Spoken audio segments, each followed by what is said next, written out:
Right. Hello, everybody. Welcome. We are really starting on time. I love it. I love it. I am sure that you all had a chance to read the screen a little bit, but getting in the comments counts here. So we want your input. We want you to feel like you're part of the conversation. We do have some prizes. So, sometimes I can find the camera, sometimes I don't. But we have some swag, some MonDak wellness t-shirts. We have got calendars, and the calendars, perfect time of year for a little desk calendar, right? They are the MonDak, and then they've got the replay pass. Where's my camera? Right here, the QR code. Oh, right here. It's all backwards. The QR code is going to take you to the replay. So tried to make that easy for everybody to find. Each month it highlights one of the MonDak presenters. So calendars, and then we've got some fun notebooks. The notebooks are just got the MonDak swag. They've got everybody's logo. That's on the back of the t-shirts as well. And again, making it easy for you to take some notes when you're watching the replay. The replay access is also on this notebook. And then we've got other things that the presenters themselves are kicking in. So best case scenario is you're local and you can stop at Awaken Wellness and pick up your prize. If not, I am willing to mail some of the not breakable items to you, and some of it will be email because some of it will just be special offers. So if you win, hold tight. Give me till the weekend to put everything together, and I'll get an email out of what your options are, the offers from everybody else, and then we'll communicate on whether you're going to come pick this up or I'm going to mail it to you. All right, so let's get going. This summit isn't about information. It isn't about overload or perfection. It's about reconnection. It's about connecting your body, your intuition, your personal responsibility for your own health and wellness. You don't need to take in everything this week. That's what the replay's for. You don't need to agree with everything you hear. You just need to stay open, stay curious, and let tonight meet you exactly where you're at. Let's see, I just goofed myself up. Hold on. To start out the night, we have got a young lady who is representing herself and her family. Her name is Ahshley. She owns and operates with her husband and her family Diamond E Ranch. She is going to invite the community back into relationship with the land through regenerative ranching, nourishing food, and a deep respect for how to care for animals, soil, and families. Through her work with yak meat and fiber, she reminds us that real nutrient-dense food isn't a trend, it is a return. Her passion for pasture-raised, grass-fed nourishment shows a personal sense for wellness, for local resilience, and staying deeply connected with the land. Ahshley's story, her stewardship of the land, and her heart for education are going to inspire you to make intentional food choices that strengthen your body, strengthen your family, and ultimately strengthen your community. Welcome to the stage, Ahshley. Now, Thank you. Ahshley, can you tell I purposely did not try to pronounce your last name? I'm going to let you do that. My name is Ahshley Echevarria. I'm from Alexander, North Dakota. That is why I did not try. It's really not that hard, I promise. Oh, well, I'm so hooked on phonics. I was even asking Chat GPT to like sound it out for me, and I'm like, no, I'm just gonna let her. No worries, no worries. All right, so take it away for us, Ahshley. Hi, my name is Ahshley. Tanya, I want to say thank you for inviting me. I think this is a great movement. I love this. All the presenters, I was able to catch a few yesterday. We were out skating and doing some kids activities, but I was still able to listen to a lot of the presenters, and there's so much good information. And I just think this is a great opportunity that you gave to our community, and even bigger than our community, the whole, yeah, I just love it. So I think I am ready for our presentation. My presentation here, we are going to talk about yaks. So I have here why yak, the benefits of a multi-purpose animal with Diamond E Ranch in Alexander, North Dakota. If you don't know where Alexander is, it is south of Williston, and we are located, a perfect location right between in Alexander. We're close to Sydney, close to Watford, just a really good spot here. Okay. This is me and my family. We are the faces behind the social media, the faces behind the tractor, the faces behind the fencing, the faces behind the feeding, the bottle babies, everything. Diamond E consists of my husband, Cody, my son, Lincoln, and daughter, Linder, and we are happy that everybody is here and watching. Then I want to talk a little bit about the yaks. We have a variety of yaks, different colors. Each one's have a different characteristics. They all have horns, males and females, and they all weigh around 600 to over 1,000 pounds. What makes them super special is they are very multi-purpose animals. They are great for packing, fiber, and the showstopper that we like is their meat. Okay, they are grazers. They eat about a third of what a cow does. While grazing, they're super great for the land because they really like to spread out and reduce overgrazing. They're great animals for rotational grazing. They're really good for our soil and when it comes to restoring the soil health and for regrowth. Okay, they consume less, like I said, less than a cow. They have a lighter body weight, and our yaks are also grass fed. So I have a cool little video here, just kind of showcases the meat. It is naturally lean. It's high in protein, low in cholesterol, deep in red color. That deep in red color comes from the larger lungs, and I will touch base a little bit more about that throughout the slides. They are grass-fed, which results in lower saturated fats, higher omega-3s, rich in protein, iron, zinc, and vitamin B. They are just a solid choice for muscle maintenance and energy, which is what a lot of people are looking for nowadays with higher protein diets and things like that. This is, I'm going to talk a little bit about, we're going to compare turkey and yak and bison, pork, and buffalo. This was a study done by Oregon State University. If anybody wants the official study, I am happy to email that out. They did a study with all these different varieties of animals and showcasing their fat, their cholesterol, and their iron, all the kinds of fun things that we're all interested in about. I've kind of broke it down and we're just showcasing 3 different things here. So this is the fat content here. You can see where the yak comes in at 2 for fat content, where your turkey is 1. And down at the bottom, you're going to see your beef at 9. Now I'm going to show the protein. Protein is really similar. It's all great meats. It all comes in really close together here. The turkey is 26 grams. Your bison, 25, and your yaks also at 25. This is really where it kind of catches me here, the cholesterol, which is going to appeal to anyone watching your heart health. And the yak really stands out here, I feel like. So your yak is lower in cholesterol than beef, pork, and bison, and it's similar to turkey.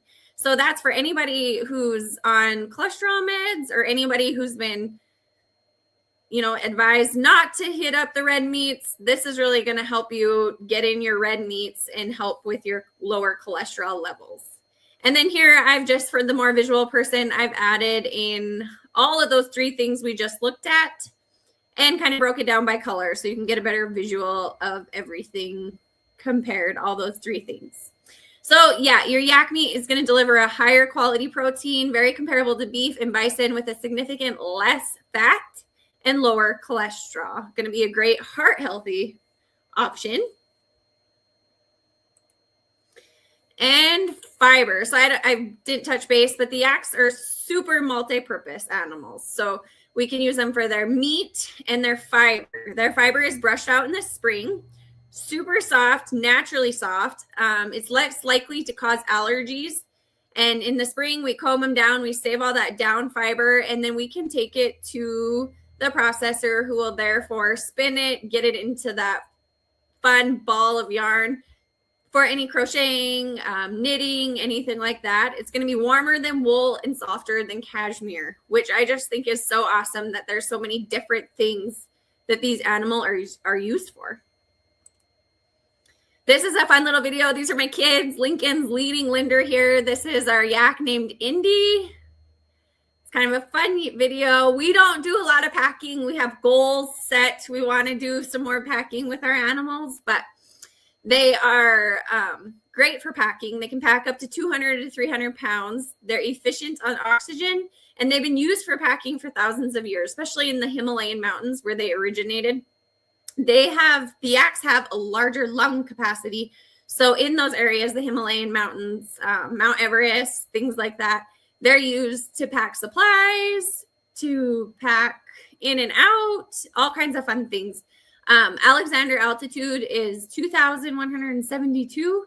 The Himalayan altitude is 9,000 to 16,000. So they're just awesome animals. I can't brag enough about how cool these animals are. Milk. Again, the animals in the Himalayas where they originated, they were the family cow, like the family milk cow. They provided so much for every family, whether it was for meat, milk, fiber. The milk is very, very rich and creamy. It's high in fat and protein. It's used for a lot of butters, teas, yogurts. It's easy to digest, and another great way the amazing animal can provide. So like I said, we at Diamond E Ranch, we raise our yaks primarily for the meat. It is very lean, yet juicy. Great for tacos, burgers, roasts, your normal cooking styles. The steaks don't need a lot of spices. You can get away with just lightly seasoning them, and it's best cooked to medium rare or medium. The showstopper is high in iron, high in zinc, and it's lean yet juicy. So here, I think we had a tri-tip that we actually were cooking. Oops. And it's just amazing.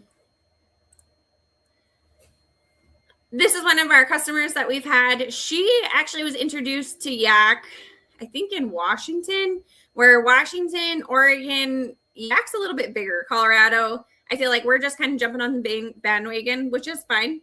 We're happy with that. We're happy to introduce it and educate everybody about yak.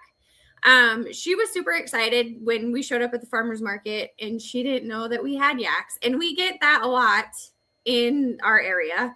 Yaks, what are yaks? How do we cook it? And I get excited to talk about it, but she was super excited. She sent me this video, this picture, which I love to get pictures and videos on social media about people and their cooking journey. Her name was Charlie, and she introduced yak to the family, and they loved it just as much as me. And we do a lot of social media, and I love it when I get tagged by different customers and when they're barbecuing, and we all have yak sticks, and they love the yak sticks. They're always great for different things. But the yaks, they're more than just meat. It is the meat, the fiber, the stewardship. When we raise our yaks, we're not just stewarding the land. We're honoring a heritage and feeding families. And this is really important to me, a lifestyle. To raise healthy animals, nourish our community, and inspire others to rethink what wellness and agriculture can look like. I am very passionate about this. I was born and raised on a farming, ranching community, and we farmed and ranched. And there's just something you learn as a child being raised rural, raised on a farm, raised on a ranch. The life lessons you learn are something as a child you don't really get, but when you're an adult, it all makes sense. So I was super excited to get the axe and to teach our kids all those valuable lessons that I learned as a child. We have had a great opportunity of reaching out to different homeschool groups, 4-H clubs, different just families that want to try yak and come see the yaks. And I love to educate. This last year we had the Rebel homeschool group, which was a group of like 80 people, which kids and adults. And I did not realize that the homeschool group in our area was that big. And they came out, we had a blast.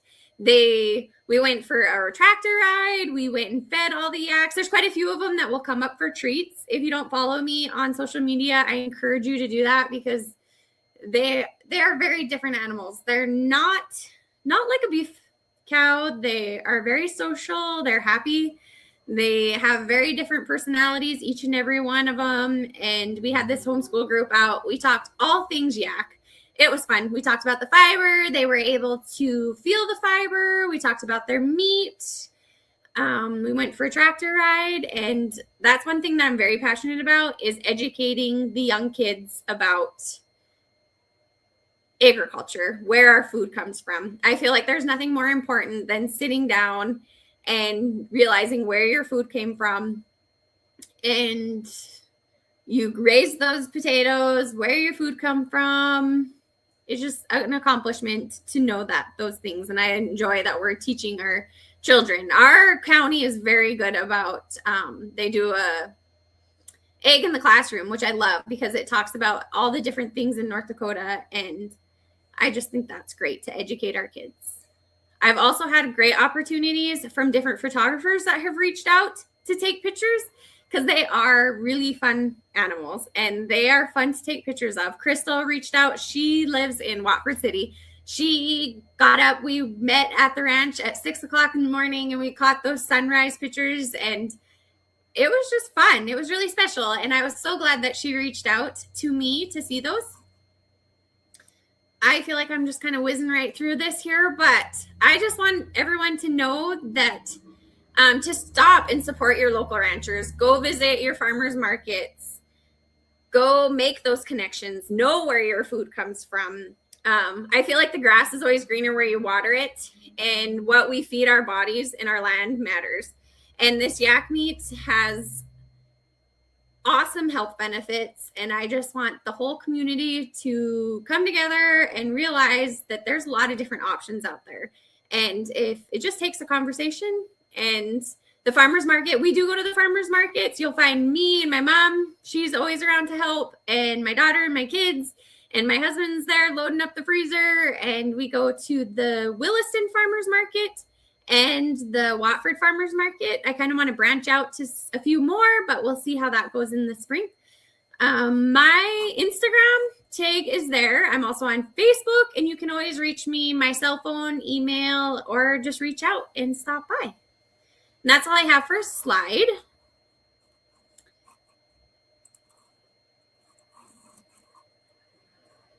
Tanya?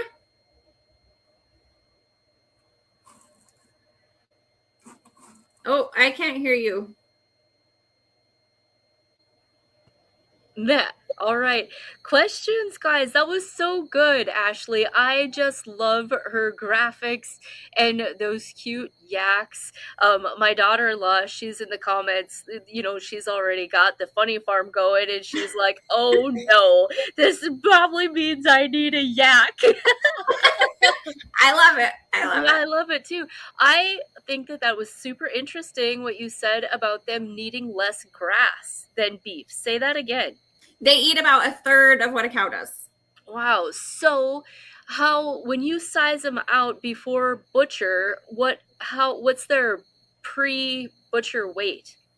We try to get them hanging weight. We want to average about 400 pounds. It's a learning curve. Like I said, I was raised with beef, and they have like a long hair, long skirt, and it's deceiving. Like, we just took two in right before Christmas, and I was like, this is gonna be good. And they were still a little bit lighter than I was expecting, but they were still a good average weight that we were going for. But it is hard with all that, and even like during calving, it's been a learning experience. But we've been up to the challenge. So but you all have the your hair, own you can't. bull. You have your own bull. You have your own bull, or do you AI? No, we have our own bull. Okay. Yep. Cool. Mm-hmm. So what age do you like them to be at when you butcher? 2.5 to 3, which is it compared to beef. That's a lot longer that you're going to have hangover waiting for them to get to that optimal size. But when they're born, they're only about 25 pounds. They are oh my goodness, super tiny. They are as cute as they look. Yeah, they're super small. Yeah, and we'll really like grass-fed. We've been trying to kind of move that direction a little bit more, and then they're older. You do have to keep them longer. So yeah, that's awesome. I feel like with the yak, and like you're getting the grass-fed benefits already, which is lower saturated fats, all that fun stuff. And then so the yaks are already, they're being grass-fed, and then they're also double taking on all those benefits, because the yak meat itself is lower in saturated fats, higher in protein, higher in vitamin B and zinc, and then you're double dosing when you use the grass-fed option also, which is that is awesome. And something that we can partner on in the future is to make Awaken Wellness a drop-off point for you. For awesome. Freezer space, I just have a normal kitchen freezer, but there isn't much in it. So I'm sure, like, if you are making trips to Sydney and delivering, I have no doubt you're going to get some customers off of this presentation. So just let me know if I can help out, if Awaken Wellness can be a connection point for you. Go ahead and browse those comments. Jen says, how... She must mean, I'll put it up. She must mean many. Head do you run? We have about 65 breeding cows that we have. And then we also, with the yaks, it's a little bit different. We can't go to the sale barn in Sydney and expect to sell our calves and stuff like that. So we do have our calves that we've hung on to that we're feeding up to process. So every year that we grow, we'll have more and more numbers to supply for the community. I think Jen is asking how much you gonna charge her for a baby yak, I think is what she's asking. We can chat. Yeah, I think that's where she's getting with that. Yep, I think so. Let's see, what else? Are you looking at the comments? Can you see them? I only see a couple comments on my end. Yeah, Jen, this is Jen. I don't see Jen's comment. I just put it on the screen. Do you see that one? Maybe it doesn't work like that on your end. So she just laughed. She says, yep, the sale barn. She says, I was like that. The sale barn is accommodating this because I need to know. Yeah, and then you have more people saying, how does it compare to beef? So Ahshley, that's been a while ago, she brought me a sample, and it is delicious. You wouldn't know. No. I guess my taste buds aren't that sensitive. I wouldn't have known one way or the other. It was really fall apart. I think you brought me a roast, and it just fell apart. It was delicious. Yes, it's super lean. It's lean yet juicy. We have done taste tests in our family. Like, I have our yaks in 1 pound packages, and we've gotten to that point where 1 pound package just isn't quite enough to cut for the whole family. So we like to get to, a pound of grass-fed beef and a pound of yak out. And then we have taste tests to see who knows what they're eating and stuff like that. And it is super simple. We have cooked for people, super similar. We have cooked for people, and I didn't tell them it was yak, and we got done, and they were like, oh, I thought it was beef. And I'm like, right? Yeah, it's very similar. Yeah. It's lean yet juicy, which is really, I'm not real familiar with buffalo, but the little bit of buffalo I have had, I felt like it was really dry, and you're not gonna, maybe it was the buffalo I ate. I don't know, but I felt like it was very dry, where the yak, if cooked properly, it's going to be lean yet juicy. And a lot of that has to do with their larger lung capacity, which I touched base a little bit on in the slideshow. But they have larger lungs, which is going to help them when where they originated in the Himalayas for those higher altitudes. So they're pumping more oxygenated blood through their muscle, which returns into a more juicy meat. Yeah. So like that in your video, you had that little picture where you guys were packing. Was that a full grown one? So like in my mind, how big are these guys? Like Shetland pony size? No, they're bigger. They're bigger than a Shetland pony, but that was actually our first bum calf that we raised. So I feel like she'll always have like a special spot in our heart. Okay. She doesn't make it to the table. Yeah, she was at the barn for probably longer than she should have been, but we have a lot of fun videos. And her name is Indy. She was born on July 4th, and she would have been just over. She was a year so she wasn't quite a year in that video, but okay. The females range about 600 pounds, but all that hair, like, it's just deceiving, and they're a little bit smaller than a cow, I would say, but not like super tiny, like Shetland versus full-size horse, like comparison. But yeah. Yeah. So are you going to take up any crafts or get your kids going with the hair or anything like that? We would like to, and it's like going to the farmer's market, I've been able to connect with so many people that have different interests. Like, I didn't know that there's a fiber degree that you can get. And there was a lady that was super excited. She has a degree in fiber and different textiles, and she was super excited about it. And then different people that do their own spinning, which I am not a knitter or crocheter, but I'm trying to learn. Maybe someday. But winters, we might as well. I know, right? So that is one thing that this year we're trying to dig deeper into the fiber aspect of the animal and try and offer, get our own fiber spun and something that we can offer down the road. It's it's just cool. They're just like talking to your local 4-H clubs, like maybe that's some kind of project that there's somebody out there looking for. I think that sounds super creative. You could have a ball with that. Yeah. There's a lot of like I said, they're just very multi-purpose animals, and the different avenues and different opportunities with the animals are just we're really showcasing goofy shaved.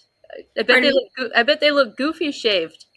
You don't shave them, you brush them. You brush them. Oh, so you're just like finally pulling it out. Yep, that down in the spring, just like when you're like brushing horses and they're getting rid of all that winter hair. In the spring, you just brush out the finer. It's kind of like a fuzzy down, and then they have the long skirt. So you're getting that down underneath the long skirt. That would keep your kids out of trouble. Right? That would keep your kids busy. All summer, we are combing. Yes. Oh, this was really fun. I really enjoyed your presentation. How about everybody in the comments? Give her some love. And is there anything else? Going once, going twice, everybody in the comments. I can't see the comment. And I wonder why. I can throw them up here. Here. Okay, I was under the wrong tab. You found them? Okay. Yep. I'll let you kind of you just quick browse through them. No hurry. We're going to be a little bit ahead of schedule. So you look while I talk. I'm going to do our drawing, everybody. So everybody, you got like 1 second to get another comment in. Every comment you do puts you in the drawing. So I'll draw while she's scrolling through those comments.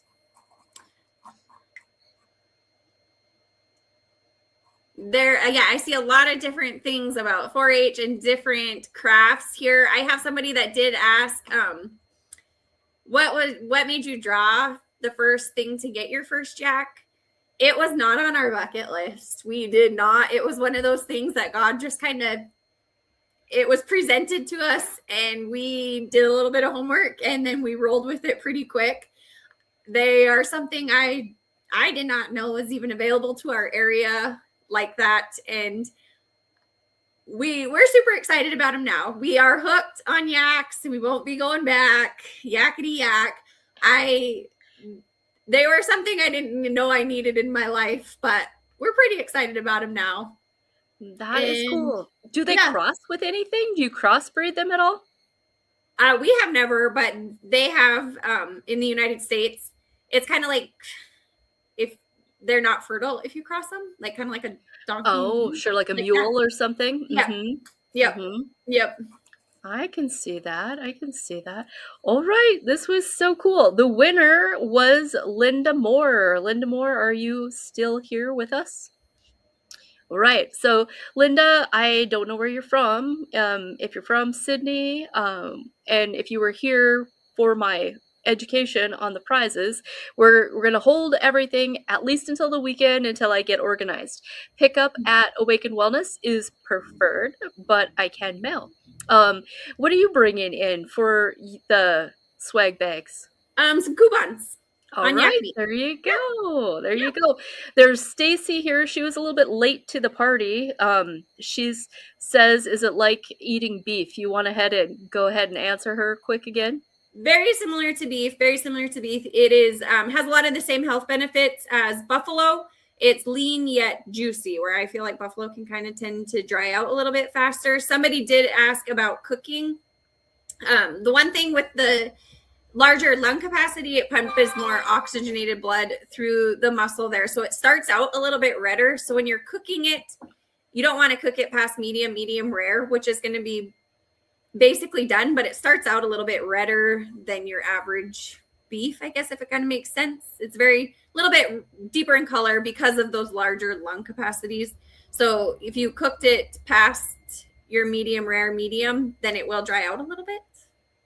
But All right, and there's somebody here that says they had yak in the past and they're super happy to make this connection. They'll be getting a hold of you. oh yeah, in Montana, there's the more research I do, there's some in Montana, Colorado has quite a few, Wyoming, yeah. So that is exciting. I'm excited. I know that those yaks that are in Polson, Montana, I've never officially met them, but I have read lots about them. So that is exciting. I hope they do reach out. Yeah, me Yeah. too. And I'm happy to we go to the farmers market in Williston and Watford, but we're all over. I like to shop in Sydney. I'm in Williston, so I'm happy to deliver and coordinate. Just don't be afraid to reach out and ask. And yeah. Awesome. Awesome. Thank you. Thank you. Thank you. Thank you. I can't wait to see who else you have presenting. All right. We are going to kind of stay on schedule here. So our next presentation will start at 5:45. So that's about 10 minutes. I'm just going to put my little commercial on. I'm going to encourage you guys, if you haven't yet, to get one of my raffle tickets. You'll see it through the commercial. I will put the link in the comments. I'll also put Ahshley's Facebook in the comments. She really is good at her posts. Those yak pictures that she posts are great. So you'll want to follow her on Facebook. You can get in Messenger if you're wanting to connect with for some of that great yak meat. So potty break and we will be back.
All right, we are back. That is so great to be here. I want to remind everybody that your replay access is in my vault, is what my website calls it. So it's under the members area in my vault. When you first signed up, my system would have sent you a welcome message that said, "Welcome to the MonDak Wellness Summit Vault." That is where the replay will live for you. If you were on Monday or Tuesday, StreamYard does also send you a link to access the replay just for that night, but the vault will have the whole summit there, and it will stay there unless I get like my website access too full and they kick me out, or if I have to kick out some videos. But I don't see that happening anytime soon. So if you're confused at all about that, that is where you find that information is. Look in your email or just go to that members area. You will have to have a login, but it's all right there. Monday was awesome. Tuesday was awesome. And Ahshley really kicked off tonight as well. So next up, we've got a lady that I have recently come in contact with. I met her in person. I attended one of her events. And you are gonna love her. You are just gonna love her. Her name is Nikki Johnsrud.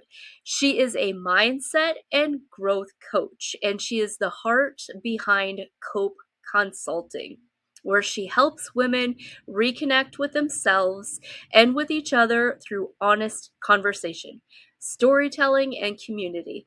Nikki's message is both simple but deeply profound, and you could say that her true message is that connection is the cure.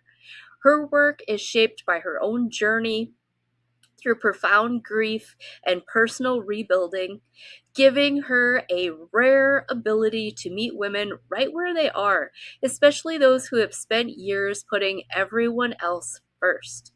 Through her coaching, her talks, her experiences, like the Girlfriend Getaway Retreat, which I have tickets to, it's this month, and she's got a project called the Real Joy Project. She creates real spaces for women to slow down, to breathe, to remember who they are beneath their roles, their responsibilities, and their expectations. Welcome to the stage, Nikki Johnsrud. Hi. Can you So hear me nice to okay? have you. Yes. Okay, I'm sorry for whatever reason I can't hear you, Tanya, but Oh no. I could hear you when I was on my phone. So I'm not sure what I've got going on, but as long as you guys can hear me, I think we'll call that good, right? Okay. So I'm going to go ahead and kick over to my screen share here. Okay. So thank you for having me. I wanted to come on here tonight, and what an exciting venue. I mean, that we're all online. I think nowadays, one of the hardest things is getting to know people and figuring out how we make relationships, especially as we get older. And so for myself, several years ago, I started Cope Consulting, and it came out of a space that I was needing time with other parents. I was struggling with parenting, and I went and got trained on how to help myself and help others. And that was a wonderful experience. It really transformed my parenting. It transformed my marriage and how I worked with others, very much so. And so what I know now is that was laying the groundwork for other things that were to come in my life. So about 4.5 years ago, we experienced the most excruciating pain. Our daughter was killed in a tragic car accident, and I went limp, and I didn't know what to do, where to go, and how to proceed. However, my previous career as a school psychologist and a special ed administrator, I had to utilize skills in the time of crisis for many different things. However, when grief happens, they tell you you should do nothing specifically or big in that first year. And so I bided my time and I thought about what would I want to do if I maybe changed or pivoted in that moment. And I know one thing that I felt after COVID, after everything shut down, I was not one of those people that was cleaning out closets or other things like that. I found myself drowning in the overwhelm of all the expectations, whether they were perceived or not. They were definitely something that I knew that I needed some help and I maybe needed to make some changes. So, under some advisement or asking from a friend saying, I think that you should share about your experiences, much to my chagrin, and said, I don't think people need to know my story. With her positive and caring hands, I started speaking to other people about my experiences, not only with grief, but with being the oldest of 4 children, being a strong North Dakota woman and taking all things on and trying to figure out and navigate this new life that I had in front of me. Albeit there were excruciating, painful moments, I also started to share my story, and then that gave others permission to do the same. So that's where the new branded and new Cope Consulting came out of. I still try to help parents when I can and things like that, but there are definitely specific things that I have tried to really hone in on my skill set. And as I was saying earlier with COVID, I think a lot of us, especially women, I think that happened for everybody, but especially women, we became very isolated. And we often say, how many friends do you have on Facebook, right? But we can have millions of friends and feel very, very alone in those moments. And so I started to think of what are things that I can do to help other women that are maybe like myself, that are high functioning codependent people. They're very independent. They can do anything that they set their mind to, but they were feeling somewhat empty. And how could I start to bring that connection with other women and connection to themselves? And so started the journey of Cope Consulting. So a couple things, I'm going to see if I can share my presentation here one more time. Or no, I think you guys can see it, hopefully. So there's a couple different areas that Cope Consulting is all about. One of the first things is the event that's coming up at the end of this month. So I'm just wanting to show you guys my website so you know where to go, how to get there, those kinds of things. So it all started because I was saying to one of my good girlfriends, you know what, I just need to get with other women that are in the same space, wrap my head around what I need, and there's got to be other women that want that. I'm 49, whether you're younger than me or older than me, I think that we are all looking for that sense of belonging, that sense of community, a place that we can just be ourselves and not have to be guarded and worried about what everyone's thinking or saying, and also decide to start to make time for ourselves. I think that especially women in the Midwest, we pride ourselves on being everything to everyone, and we are the last people that we take care of. And so I'm really trying to get people women specifically, to start, and our husbands and the men in our lives, to say and our children, it's okay to make time for ourselves. So that's what the Girlfriend Getaway is all about. There is one coming up on January 30th through February 1st. It will be in Medora. And it is quite the experience, I will tell you that. This is my 4th one that we'll be having there, and it has evolved over time. So here is more information about what it looks like. And if you really want to, I would love for you to join us. Here's what you are going to find at a Girlfriend Getaway. There are many women of different walks of life and different seasons of life, and they're sharing about their journeys. Not only that, but I believe in self-care and soul care. So the self-care is what I always say, what we do for maintenance, for things that are we go and get our hair done, we get our nails done, whatever that is for you. Maybe it's a massage, that kind of stuff. And that's all well and good, but I think we also need to go deeper, what I call soul care. And that is taking a walk outside, taking time to be still, meditating, being peaceful and still, so we can really hear the voices that are going on in our head. And whether you believe in God or things that are of that bigger nature, so we can start to understand what our body is saying and feeling. I know that a lot of times for me, someone that was at the top of my career and all those different things, I was looking for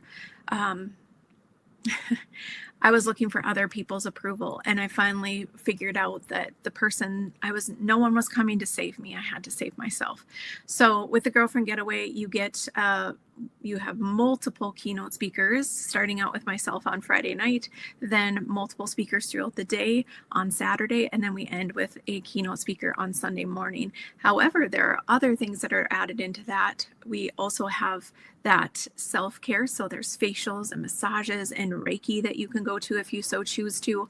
And then I also have someone come in and do art, whereas we don't often give ourselves that time to really sink in and maybe establish a new hobby. And you don't have to have hobbies, but other things that can help us find that stillness and be okay with that. In past Girlfriend Getaways, I've had people come in and give us classes on yoga or nervous system reset. And I think for a lot of us women, we don't know what that actually feels like when our nervous system is overloaded. We just keep putting our head down and work harder and work harder. And that's what the Girlfriend Getaway is all about, is actually taking that away and allowing yourself to be still and do what your body is asking you to do what your heart's asking you to do, and make space for yourself in your life. Cool thing, you get to choose. I don't provide the food. There's beautiful places and wonderful, yummy places that are in Medora. And the other thing is that we kind of take over the town and they put on the dog for us. And there's something about a space that's so quiet and still in the middle of winter that really is soothing for your soul. So that's that is the Girlfriend Getaway that I put on. I also sometimes put it on at multiple times throughout the year. We just had one that Tanya was at in September up here in Watford City. And I occasionally take it on the road and go other places. The other things that I do at Cope Consulting is I also do keynote speaking, where I go and speak upon the different topics that I have found that are my areas of expertise in my life, or things that I have been through. So here you'll find on my website, there are 5 different topics that I'll specifically talk on if you ask me to come and speak. The other things that I will do are coaching and consulting. And I will just say the coaching, I can do it occasionally by myself, and that's okay. But I also am one of the founding members of what's called Founders Table. And it is for soul entrepreneur women that come together, and we have had our businesses up and running. But I will tell you, it's a lot of work to have a business and do it alone. So that's the big thing about Cope Consulting. And I love what we have developed for the Founders Table, that you get a cadre of women. It's not just one person, that we have individual coaching and things that we do with you, but then you get consultation and coaching from the other coaches that are there and the mentees that are there. So that's pretty fantastic. And we do most of it online and interactively, like on Zoom. So that you get to have that interactive space to grow, and you don't feel any judgment when you ask questions and you say, you know what am I supposed to be doing here? I'm at this place in my business and I want to grow, but I'm feeling stuck. So that's the really cool thing about the Founders Table. Last but not least, the other thing that I am about and a part of is the Real Joy Project, and that is, just going to click into that quickly to see if it'll come up here. If you are into podcasts, I think that the other thing that is a thread that is through myself and Cope Consulting is that I have been on a journey of trying to find my joy. And I think that I'm not the only woman out there. And I'm not asking or saying that we need to be joyful every minute of every day. But I think that we get so caught up in the different components of what's going on in life that we forget to sit still and have our head where our feet are and actually ask ourselves, is this something that feels good to me, or is this something that doesn't really bring me joy? And it's okay to let it go. We get caught up in those things of the shoulds, the sea of shoulds. And so the cool thing about the Real Joy Project is we have our own podcast on YouTube, and we talk about things that we are going through. There's 3 of us that are in very different stages of life and different seasons. And so it's really an open forum for us to talk about topics that are maybe taboo, or maybe things that other women are wanting to know more about, and give our point of view, because there's nothing more powerful than a story that resonates with you. And like I said earlier, then it allows you to feel as though your story means something. So that is what Cope Consulting is all about. It's about me showing up for women, but also most importantly, me showing up for myself, but also giving other women the permission to say, yes, it's okay to say, I need to make time for myself. How many of us make appointments and different things for our children or our spouses, and we forget to make appointments for ourselves? And I'm just saying, I'm not asking you to put yourself at the beginning of the line. A lot of times women will say, well, that just feels so, I just don't think I could do that.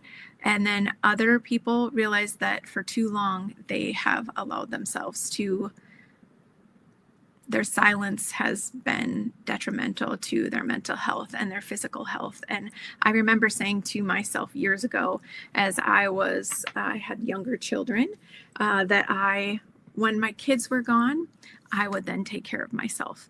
And I looked at another friend that was able to go work out and do all these things, and I would think, how in the world does she get all that done? And what it was is that she knew if she wasn't taking care of herself, then therefore she wasn't going to be able to live long and be able to take care of her kids. And so I'm a little late to the game, but I don't think I'm alone. And so better late than never. And that's what Cope Consulting is all about, is connecting women with other women and themselves. So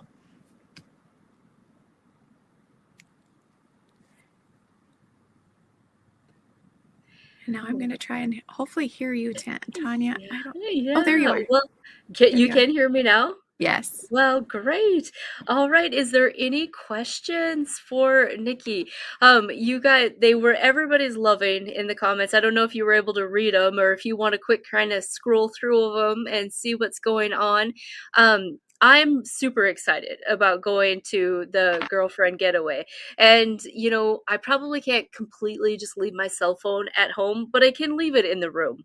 Like, I'll just say it. I'm Tanya, and I'm addicted to my damn phone. Whether it's business or, keeping up with your posting and all of that, like, it's a thing. That will be, I'm gonna call it some kind of fast, some kind of, social media fast. And I was doing a live today. I was talking about, why I put this thing together, and how vendor shows are hard with that one-on-one.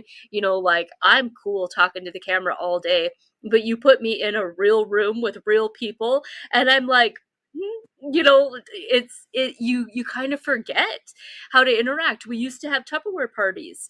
We used to have home interior parties. We used to, have circle and stuff like that. So I think that for myself, I need a freshen up with just not being the business person in the room, not being somebody's advisor in the room, just trying to make actual friendship connections. So I'm excited. Yeah. What I would say to that is, I know even talking to my mother-in-law, I remember them going to, Welka or Homemakers Group and things like that. And so after COVID, I remember seeing all these people that have been cleaning out their closets, and I was like, I don't know who the heck that is, because that never was me, because I put my head down and I was just trying to be busy all the time. And I always thought that my soundtrack of life was, I'm going to rush and rush until life's no fun. And that's where I found myself It had already started to happen the year before. Our daughter was killed in a car accident. I'd felt restless in my job, and I was starting to feel like something's different. What is that? And I will say that previously I just, if I started to feel that, I just add something more to my plate, right? Because there's this uncomfortable feeling. So that must mean that I need to do something more. And so it's interesting that you bring that up, because I think that's what a lot of women do. We think that we're lazy if we sit on the couch. I'm pointing that my couch is behind me. We sit on the couch and read a book or watch a show or have a conversation and over coffee with a friend. We think that we are supposed to be in constant movement. And what I remind people, whether you believe in God or not, if you believe in God, even he rested on the seventh day, things of that nature, because we get caught up in that. We live in that social media world that we see the picture perfect, life or whatever. And that's what I thought. I had the husband, I had the 2.3 children, didn't have the dog or anything like that, didn't have whatever, the quintessential quote unquote, had everything, making the money, doing the things, had a side hustle, all the stuff. And then I realized I was using a lot of those things to avoid doing some of the things that I really needed to do and cultivate those wonderful relationships, not only with friends, but more so even with my husband, even though we've been together for 33 years. I didn't realize that it was that I didn't know what to say, because I didn't even know how I was feeling, right? Let alone how to bring up a conversation. And a very good friend of mine that's no longer with us, her and I said, it was like we went in front of, a group and said, we're workaholics, and we also have been avoiding our significant others, and we have to make a change. And that's when a lot of this started. I said, I can't be the only one. And so whether you can make it to the girlfriend getaway, there are still tickets. I hope that so many of you will come. There's nothing better than when you're in a room full of women that are saying, me too, in the way of like, oh, that happened to you, that happened to me. And I want us to remember back in the day when they would, when the washing machines were outside and they'd be out scrubbing, they were having a gathering. They were having circle when they were working together. Yeah. And so what has happened with all of the things nowadays is we think we're more connected, but we're less connected. Actually, somebody just said it to me. I was doing a keynote, or I was doing some professional development on Monday, and someone said, it was about, we used to say it takes a village, and now no one wants to be a part of the village, but it's fallen apart. And so it really struck me. And I said, I'm never going to forget that comment. And she came up to me and said, well, I'm not going to forget the comment when you said, no one's coming to save you. You have to save yourself.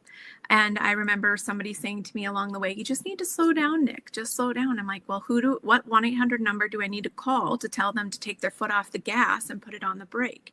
Right. So that's where I realized as I was stumbling along that it was me. I could only save me. No one else could come and save me. I had to make the decision that some things have to go off the plate. Just like when you buy a new pair of shoes or a new purse or a new shirt, usually we tell ourselves we're supposed to take one in, one out, right?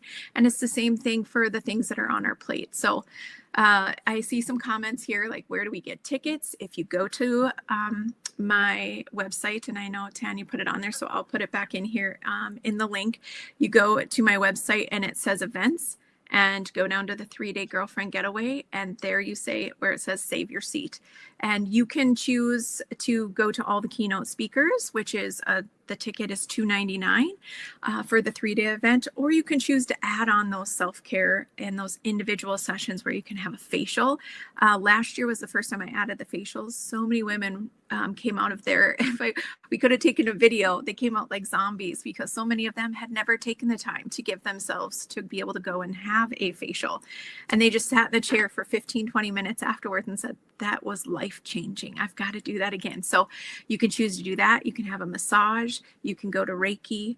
And you might say, well, I don't even know what those things are. Well, come along for the ride and the girlfriend getaway, and you get to learn about some of those things through the speakers, but also you find your tribe. And that's one of the biggest things I've found is I've been blessed to, I not only have a tribe here where I live, but I have so many friends that are far and wide because my story resonates with them. It doesn't mean that only people that have gone through tremendous loss and grief, but those of us that have put ourselves last and now we're trying to save ourselves from ourselves. So I'm trying to read some of the other ones. Yeah, and it's just a common theme. Yeah, Sandy has a great comment. Thank you for sharing. She was a caregiver all of her life, and we do that. It is part of our DNA. It is part of how the good Lord made us to do that, to care for others. The climate, I think, was just a little bit different then, and everybody has stress, and every season of our life is different. And sometimes we have friendships that come and go. Some are shallow. Some are the people that you sat, whatever sport your kid was in, that you sat in the bleachers with. And then, now the kid graduated. So those people are missing from your life. You don't really miss them, but they're missing. We get caught up in what all the kids need. They've got to have the best shoes, but you don't buy yourself organic skincare because it's too expensive. And it is super hard to balance, and I appreciate that. Each and every person has to sort that out for themselves, where their dollars go, where their time goes, and all those things. For one, I'm really enjoying this gray hair stage of life. It is completely different. I still have that inner workaholic I've got no boss. I've got nobody making me do any of this, but damn it, I like it. Yeah. Well, and it's funny. It's funny that you bring that up because actually that's what I'm speaking on. I'll be speaking right away on Friday night, and I talk about how I was able to find my compass and find that better life balance. I didn't even talk about my new venture that I'm going to be helping out with Soul 57, which is a nonprofit group that's helping bring services to families and children in schools that have experienced grief and loss. I so wish that would have been here available when my son had to go through, and we went through losing a child. And so having something new, like you just talked about the workaholic part of us, right? I was thinking, oh my gosh, I've got to do all these things because I went to some training for that last month. And I was thinking, I've got to get this all done. And I had to remind myself, no. You have a major event coming up this week or this month, and I even say it to other people. Actually, I called a gal today and she said, well, I'm actually not working today. I said, well, then I'm not going to talk to you. And she was like, what? And I said, because I'm going to help you learn boundaries as I'm still trying to teach myself, and not in a derogatory way, but I'm saying I respect that you're trying to take the day off. So I'm hanging up the phone and you call me tomorrow or the next day or whatever day you're working. But it takes that, just us making that comment of saying, I see you, because when we allow ourselves to be seen, we see others. And so it's giving that permission for them to say, it's okay for me to take a day off. I hear you when you say it's hard as a workaholic, but we can be trained. Old dogs can learn new tricks. Yes. So agreed. And I don't know about you, but I tend to be that person that just cannot stand uncleared notifications on my phone. So that boundary is my problem, right? Yep. When you run a business and you closed your door at 5 and you went home, but yet everybody has access to you on Facebook Messenger, and everybody has access to you, through your email, and like that, I don't keep a ding on. I don't keep notifications and things like that, and that's on me.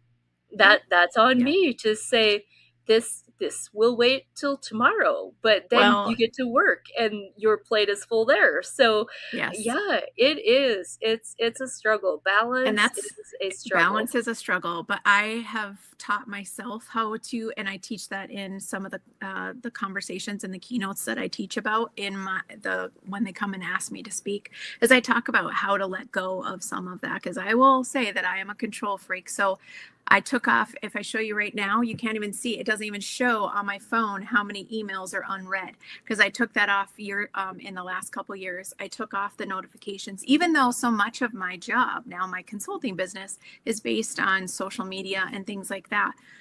But then what I started to do, I took back that of saying, I will show up when I'm ready, because that's what I was feeling, is that was like leading me in, and I felt that I never had any downtime. So there's definitely some tricks to the trade, but it is hard. I will not say that there aren't moments that I fail, but I think the biggest message I could say is that we all fail. And if we look back in history, we learn the most from our failures. And even as in my previous job as a school psychologist, I would always say to my staff, well, now we know that didn't work. It wasn't a failure, because if we wouldn't have tried it, we wouldn't have known. So it's the same ode with of the strong-willed child who is now 53. So I hope that women, I know that there's probably some men listening too, but I see all of these comments on, that they feel that. And, all I'm going to say is you're not alone, and there is hope. I'm not saying I'm perfect. That's why I call myself a high functioning codependent, because I'm constantly watching and want to make sure everyone else is okay and be the fixer. But I've had to do some fixing of my own and realize that it's not my responsibility to make sure everyone's taken care of. It's my responsibility to first put my oxygen mask on myself so I can help others. So thank you so much for having me. That is great. Thanks, everybody. Any last minute comments? I am going to go ahead and let Nikki down, and we're going to draw again. All right, so we'll have another winner. Thank you. Yes, thank you. Okay, everybody, stick with me. If there's any comments, go for it. I kind of have to leave the screen while I draw. You can see me, I can't see you. The next winner is Lynn Haugen. All right, so we know Lynn is from Sydney, and she can easily stop in. Now, I want to stay on time. Just in case there's someone out there who was only going to show up at 6:30 to listen to Ann Riedy. So I want to stay on our schedule. Let me look at the clock here. I can't see it from where I'm at. So it's 6:15. So we're going to come back at 6:30. Like I said, I just want to honor that time slot just in case there's one person out there who wasn't going to get on until 6:30 just because they wanted to hear Ann Riedie's presentation. So everybody go take a break, walk around, do what you need to do, and we will be back live at 6:30 with Ann Riedy. Thank you so much.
All right, I am back. I hope everybody's back as well. My husband, he's watching upstairs and he's telling me that there is a 3-minute delay. So I guess we're not all on the same time here, but that's okay. We're not striving for perfection, right? We are just here to enjoy these presentations. Let me know in the comments if everybody's ready. If you're back, remember getting in the comments gets you entered into the drawing. So you want to make sure that you are all getting entered into the drawing and interacting. We don't mind at all. The comments are not a distraction. So if you're chatting amongst yourselves, that's totally welcome. We're all here for those connections.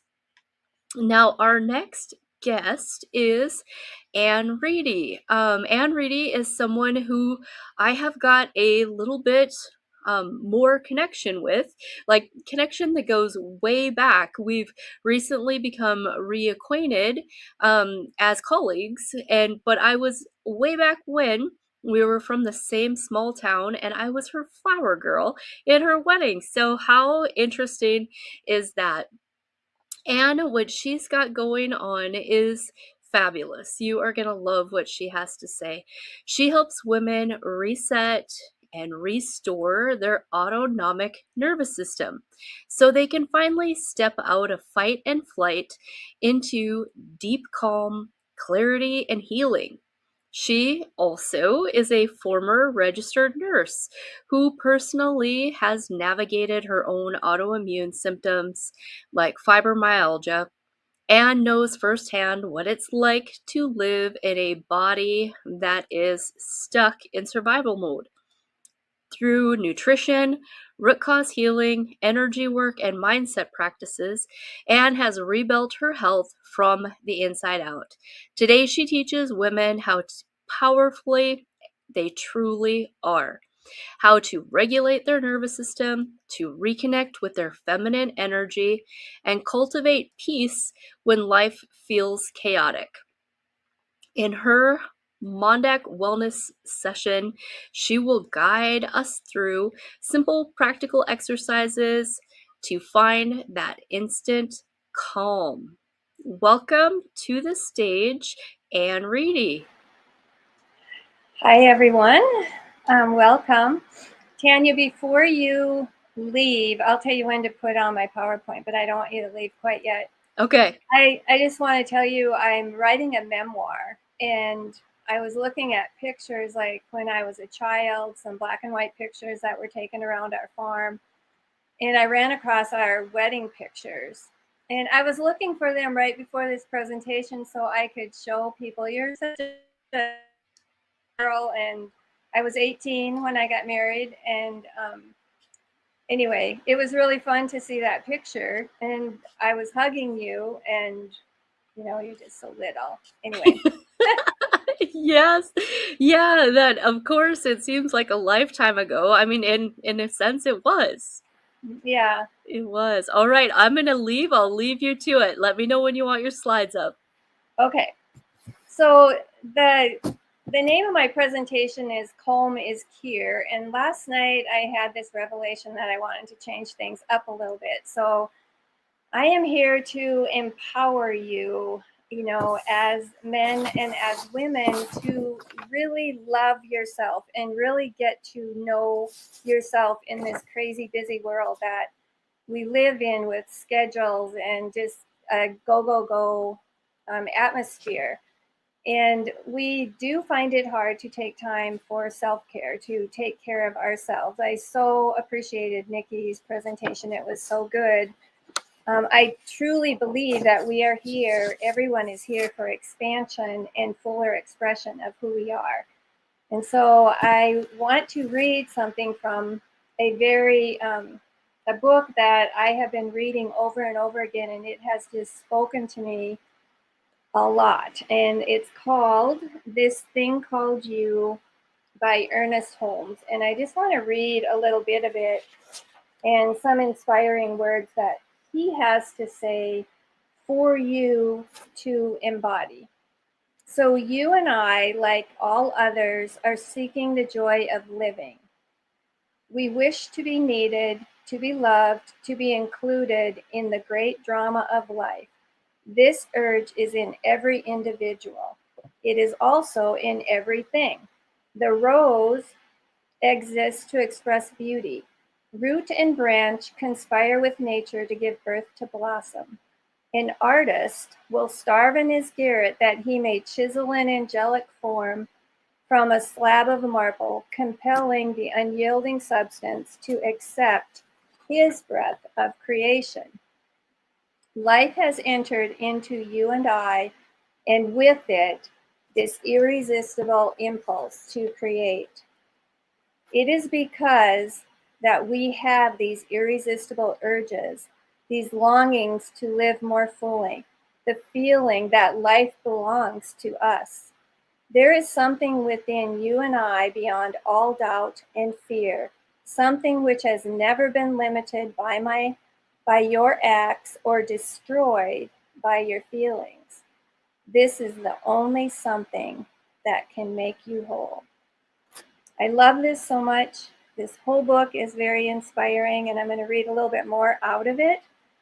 But I am here to empower you to take control, because we are all very powerful beings. I believe in the whole thought process that we are spiritual beings. We are created in the likeness of God, and I truly believe that we have that spirit within us first and foremost, and then we're given these bodies to live in this life that we're living, but we're also given an intellect to learn and to grow and to, figure out who we are and the patterns that are inside of us, that we can release some of the things that don't serve us anymore and move on to, that greater spiritual self that we truly are. So Tanya, you can go ahead and put up my slides. I know that as we go through life, we don't feel good all the time, and life is busy. We are busy each and every day, and we do want to feel better. We want to be happy. We want to have that joy. We want to find that love for our life. We want to be prosperous. So how we feel better comes in a lot of different ways: emotionally, physically, spiritually, and mentally. And I truly believe that we are here for that purpose, to find that within ourselves. So the question that I want to ask you is, do you know how powerful you really are? I truly believe that we have the power within us to achieve great things, but a lot of times we have limiting beliefs within us that maybe block that power, and we don't even know that we have it. For some reason, my nose is running, so I apologize. I have to wipe my nose. But I want to talk to you first and foremost, before the calm, is about this energy, specifically this invisible energy that is all around us all the time. It is moving towards us. It is emitting from us. It is within us and all over the place all the time.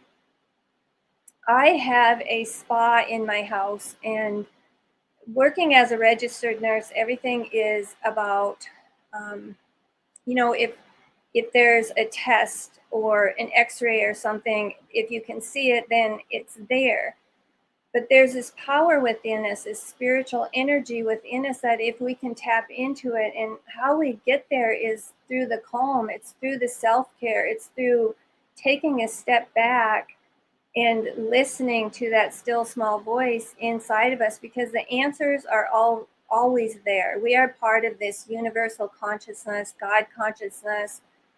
We are part of the answers, and it's goodness and it's love and it's peace that is truly at the core of our being. But we have forgotten that because of what our senses are telling us and what we've experienced and what we are feeling within our bodies that aren't feeling so good. So I want to bring you back to that calm. In the last 10 minutes, I have not been nervous all day long, really, but the last 10 minutes have, just waiting for the clock to roll so that I can talk. I want to take you through an exercise of calm, because I need it right now also.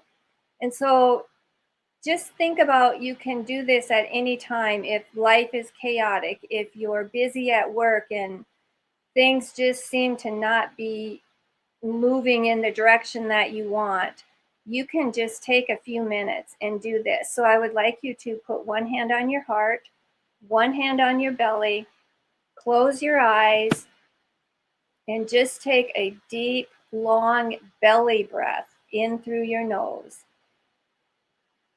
And just breathe in calm. Hold it for just a second and then breathe out through your mouth, and just breathe out that, that excess energy, that non-calm energy or feeling or emotion that you're feeling. So let's just do that 2 more times. Breathe in through your nose. Feel that belly pushing out as you breathe in deep, and then blow it out. Breathe out through your mouth. 1 more time. Breathe in calm. And just relax your shoulders as you breathe out. Relax your body. And tell yourself, all is okay. I am safe. I am safe. So how did that feel? I feel like the calm just relaxed my whole body, even down to my toes.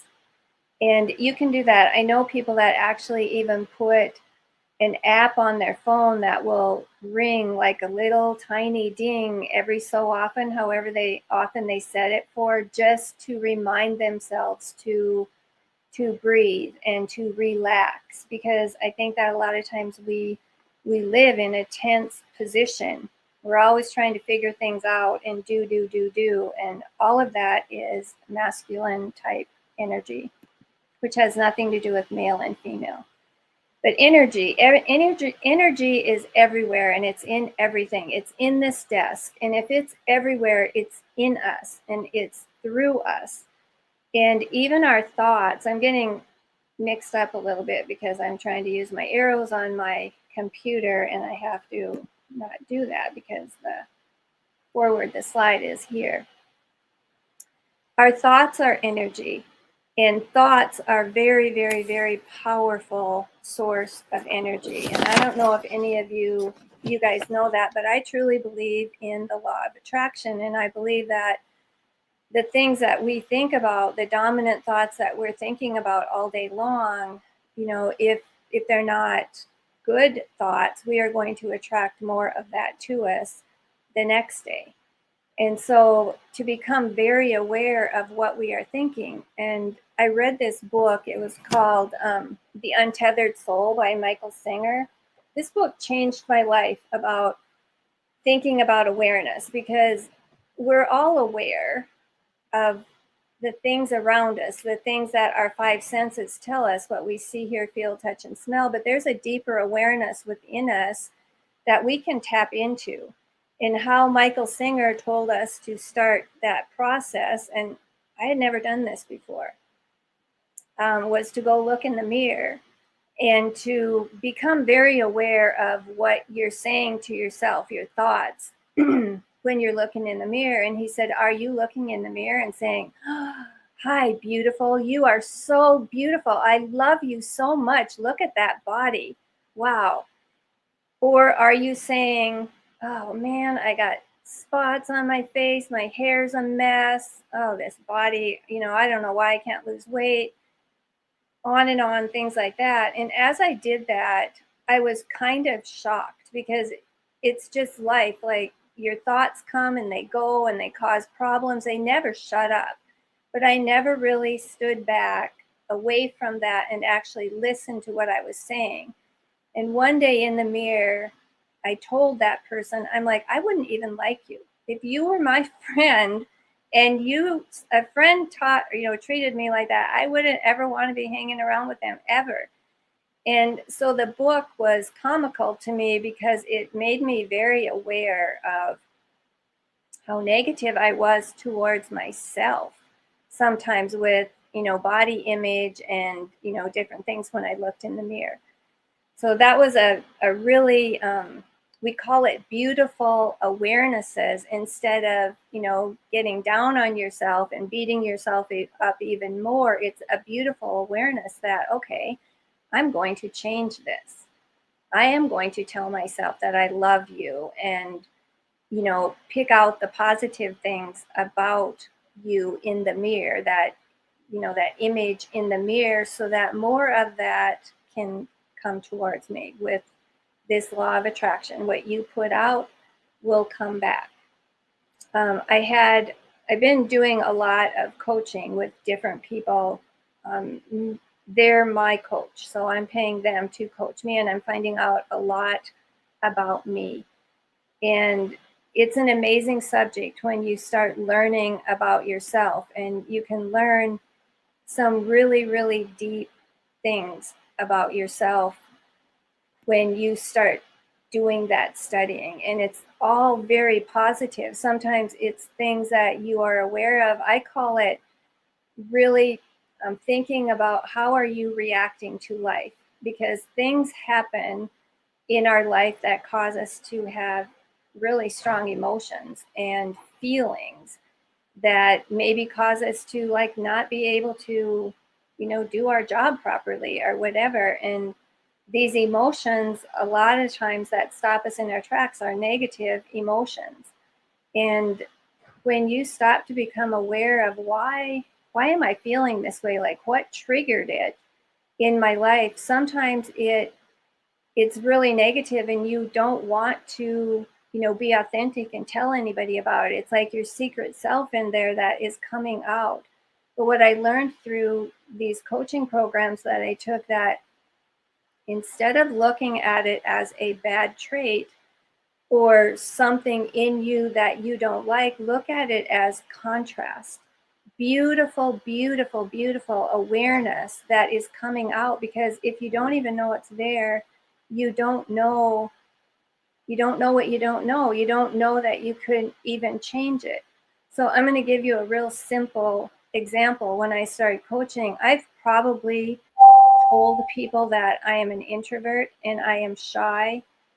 I don't know. I don't know if it's been every day of my life, but most of my adult life, I have thought that and I expressed it. But the introvert part, I thought, was a negative quality, because I really like to be around people that are very outgoing and fun and laugh and have that joy that just bubbles out of them. And I'm more quiet and reserved. And I've always been shy. And one of my coaches one time said, "Why do you keep saying that?" And I said, "Because it's fact. You know, it's just the truth." And they're like, "Well, does that serve you to be shy? Like, you have these goals, and can you ever get to them if you're shy? It's an identity thing." And when I got to thinking about it, I'm like, no. And they said, "Well, what would you rather be? Because you can change your identity in any way that you want to. But if you keep saying that you're shy, you're going to continue to be shy. It's going to keep being part of your identity." And I said, "Well, I want to be confident and bold and be able to express myself fully about the things that I am passionate about." And they said, "Well, you need to start expressing that then. And don't ever say that you're shy again." And so the only times I say that is when I am teaching people and using that as an example, because by saying that, you know, I am confident, I am bold, I am, you know, outgoing, I am expressing myself fully. If I said it and I didn't believe it, I would just be attracting more shyness to myself. But if I said it as a change in identity and I truly believed that I was going to move into that, within a couple weeks, I didn't feel shy anymore. And I didn't feel like I ever had to tell anybody that anymore. And I just felt confidence bubbling up. Yes, those limiting beliefs come back in a bunch of different ways, but when you look at them as beautiful awarenesses, instead of wanting to push them down so that they can, you know, sever in there. I read another book that says feelings buried alive never die. So if you push them down, they become part of your heart wall. You become so that you can't even express emotions very well. I think I was like that. I don't know why for sure, but when we were started talking about identity and emotions, I actually had to go to Google and print off an emotion code. It's a frequency vibration code picture, and it shows the different frequencies of the different vibrations, like love way up here, and, you know, empowerment and peace and all of that, and then it gets way down into the worry and doubt and anxiety and depression. And when you can become aware of where your emotions are flowing, you're the only one that can change them. And if you are waiting for somebody else to come into your sphere to, bring you out of that funk, then you really haven't taken control of your life. And so I want to empower you and to say that you are courageous. You are very, very powerful, because it's within us. It's part of our spiritual self, that spirit self that we are born with. And then I think we forget about it because of all the chaos around us and what we're hearing and seeing and living. Even as a small child, it's all soaking into our subconscious, and then we have these patterns inside of us that feed our life, as we get older, until we start to study and learn some of this stuff. I want to read this one little stuff in this book, and I think it's about power. So I know there is a spiritual center within me which is perfect. In each one of us, it's perfect. I am now telling my own consciousness automatically to ward off any thoughts of doubt or uncertainty. They don't serve us anyway. I sense that every state of doubt, every consciousness of negation is leaving me. Every doubt is being converted into certainty. Fear is being converted into faith. I have an abiding sense of happiness and peace. I am the very essence of peace. I have an inward confidence in my oneness with good, or with God. I rest in sublime trust. I had to look up sublime, and it's an awesome word. I really like it. So having that peace inside of you, that calm, that can be there no matter what the circumstances are in your life, is such an amazing feeling. And I would like to just give everybody the pill to be able to have that within them. And yes, it takes us becoming aware of who we truly are, because that peace and that love is in there. And then it's using our intellect. And I learned from Bob Proctor through some of this coaching that I have done that we have more than these 5 senses that we learn to live with at a very young age by what we're seeing, hearing, feeling, touching, smelling. Even if we don't understand it, it's still soaking into us, and it becomes part of who we are. And sometimes we act and we react to situations in life, and we don't even know where that's coming from, because it was given to us through circumstances and people and the things that we heard, and we were too young to have the age of reason to be able to stop it. So anyway, I learned from Bob Proctor that we have these 6 higher faculties of the mind. They're given to human beings, but they're not given to animals. And I call them our spiritual senses. And I had never really heard about them before. Yes, I've heard of the words before, but I didn't understand how we can develop these spiritual senses within us, that they're gifts. We can develop them, we can strengthen them, and we can actually live by these spiritual senses more than what we're living through our 5 senses that we have always lived by. And one of the exercises that they gave us to do was to strengthen our will muscle. And it's not, we have free will. That's the only way that I even knew about that. But this is focus.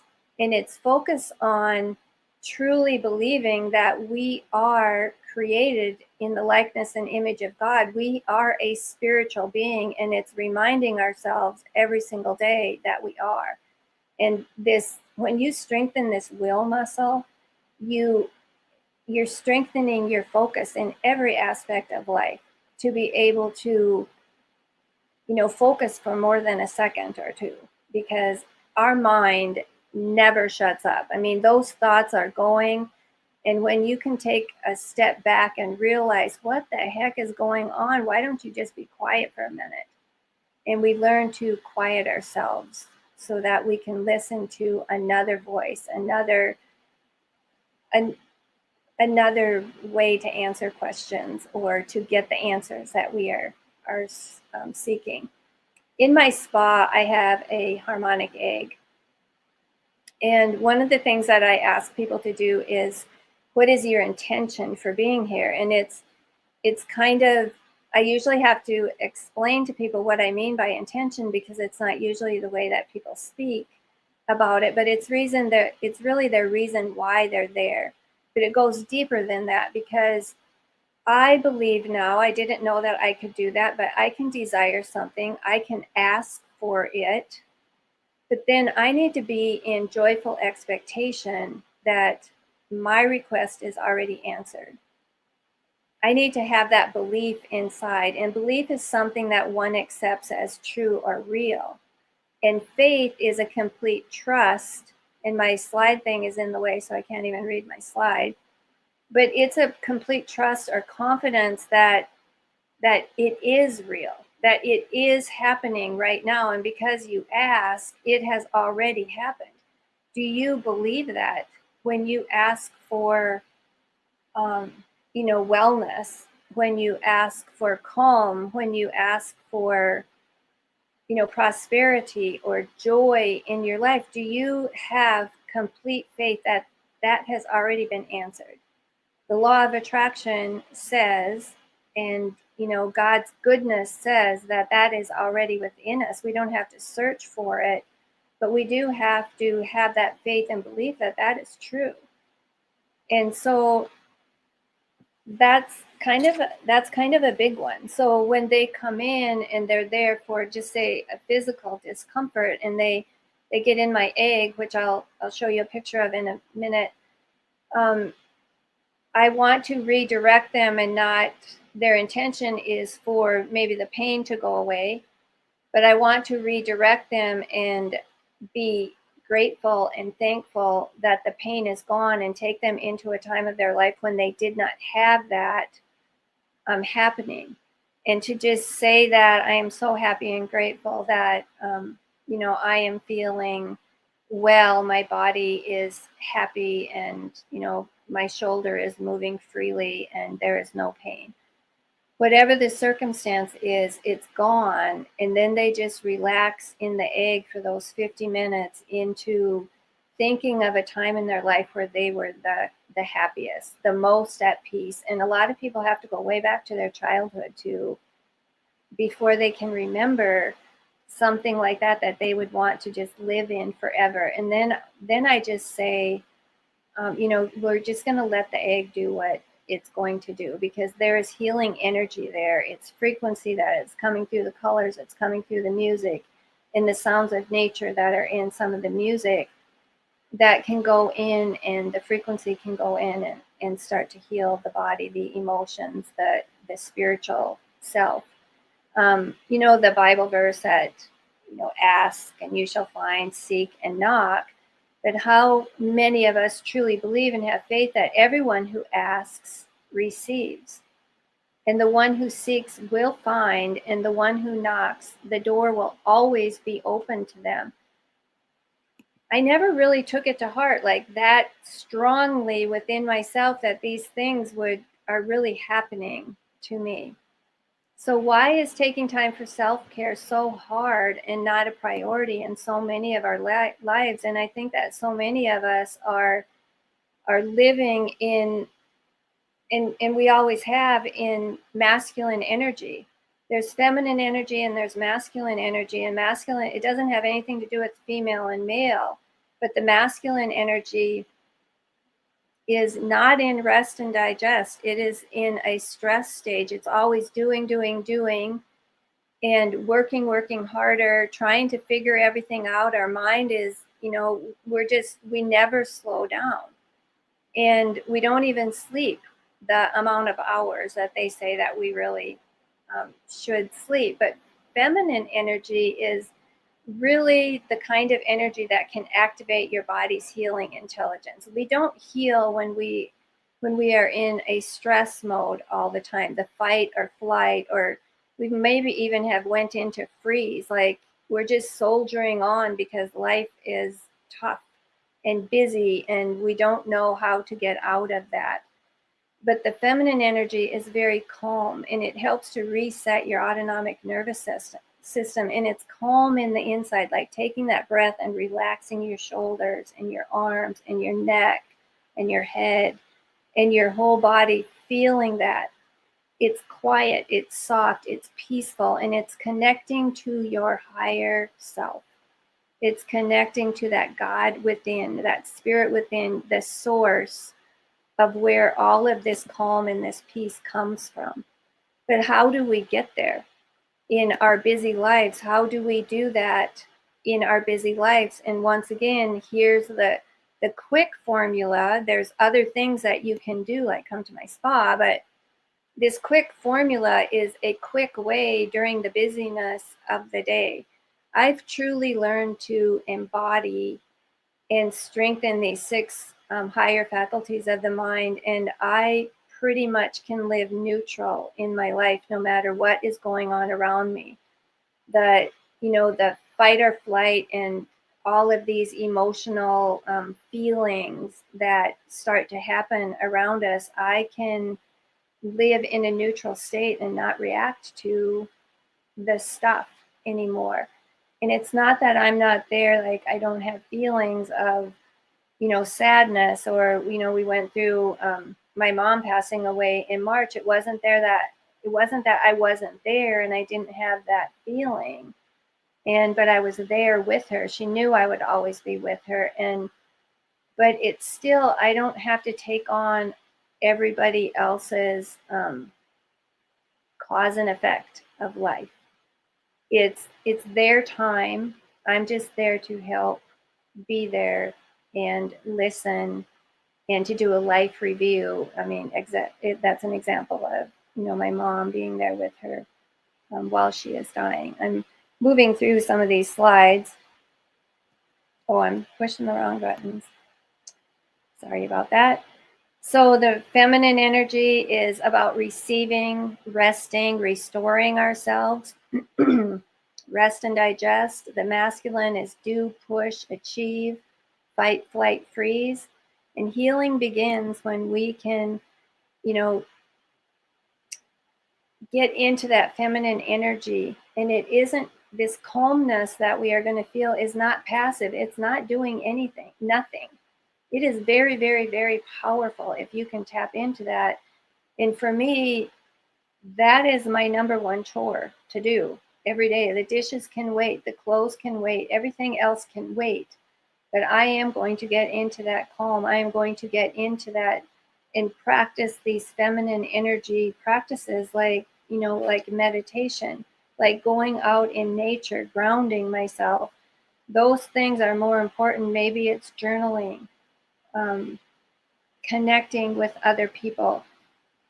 Doing that, and even using my imagination and thinking into the things that I desire for my future is more powerful. Those 10 minutes of tapping into that is more powerful than me working my butt off for 4 hours doing something that I think is going to push me forward in my business or my life or my marriage, all of that.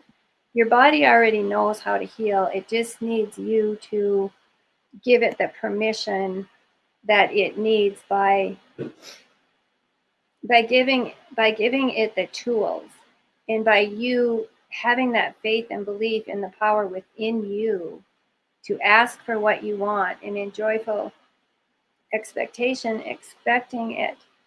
I talk to my subconscious all the time, and I ask it questions about what is going on in my body. And if I wake up, like I go to bed sometimes, and then I just feel this anxiety, and I used to just get up and then just turn on the TV to just make it stop. And it wasn't real terrible, but it was there. And I just got to the point where it was like it was trying to control me. And I just got to the point where I just told my subconscious, enough.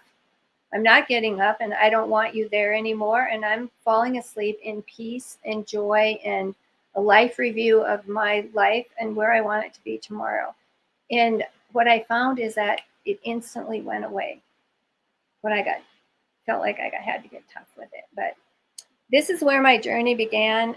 I was still working as a nurse, and a company came into my life with these vitamins. And I was not into nutrition at all. I was actually kind of afraid of it. Didn't know anything about it. But because they had these vitamins and they're very special to me, I have used these and our family has used them for over 30 years. I feel better now than I did when I was in my early 30s. Late 20s, I was on the path to becoming diagnosed with fibromyalgia, chronic fatigue. You know how that escalates with autoimmune problems? And these products came into my life, and they're powder. You mix them with a predetermined amount of water and you drink them on an empty stomach. And what they are like is getting an IV of nutrition, because they become the same pH as your blood, sweat, and tears. It bypasses all of the stomach activity, breaking things down in the stomach, because you're drinking them on an empty stomach. They'll go immediately into your small intestine and be absorbed into the bloodstream. And then your body knows what to do with all of these nutrients. And they're in your bloodstream at a very, very high concentration. And so I understood IVs as a nurse. I definitely did not understand how this could work, taking it by mouth and having it go through your system. But they've done blood tests on how fast some of this will get into the bloodstream, and in about 15 minutes, it's there and it's doing its work. And it's because of the delivery system. And when you mix it correctly, it is going to be just like getting an IV of great nutrition. And I work with a lot of doctors that work with IV vitamin therapy, and they just rave about it. They absolutely love it, because needles are not for everybody. The name of my business is Harmony Wellness, and I welcome you to come. My husband always wanted me to start a business, and we have this house and we have this perfect spot for this great big huge harmonic egg. It is a color, light, sound chamber. There's a zero gravity chair in the center of it. It's created using Tesla mathematics and sacred geometry.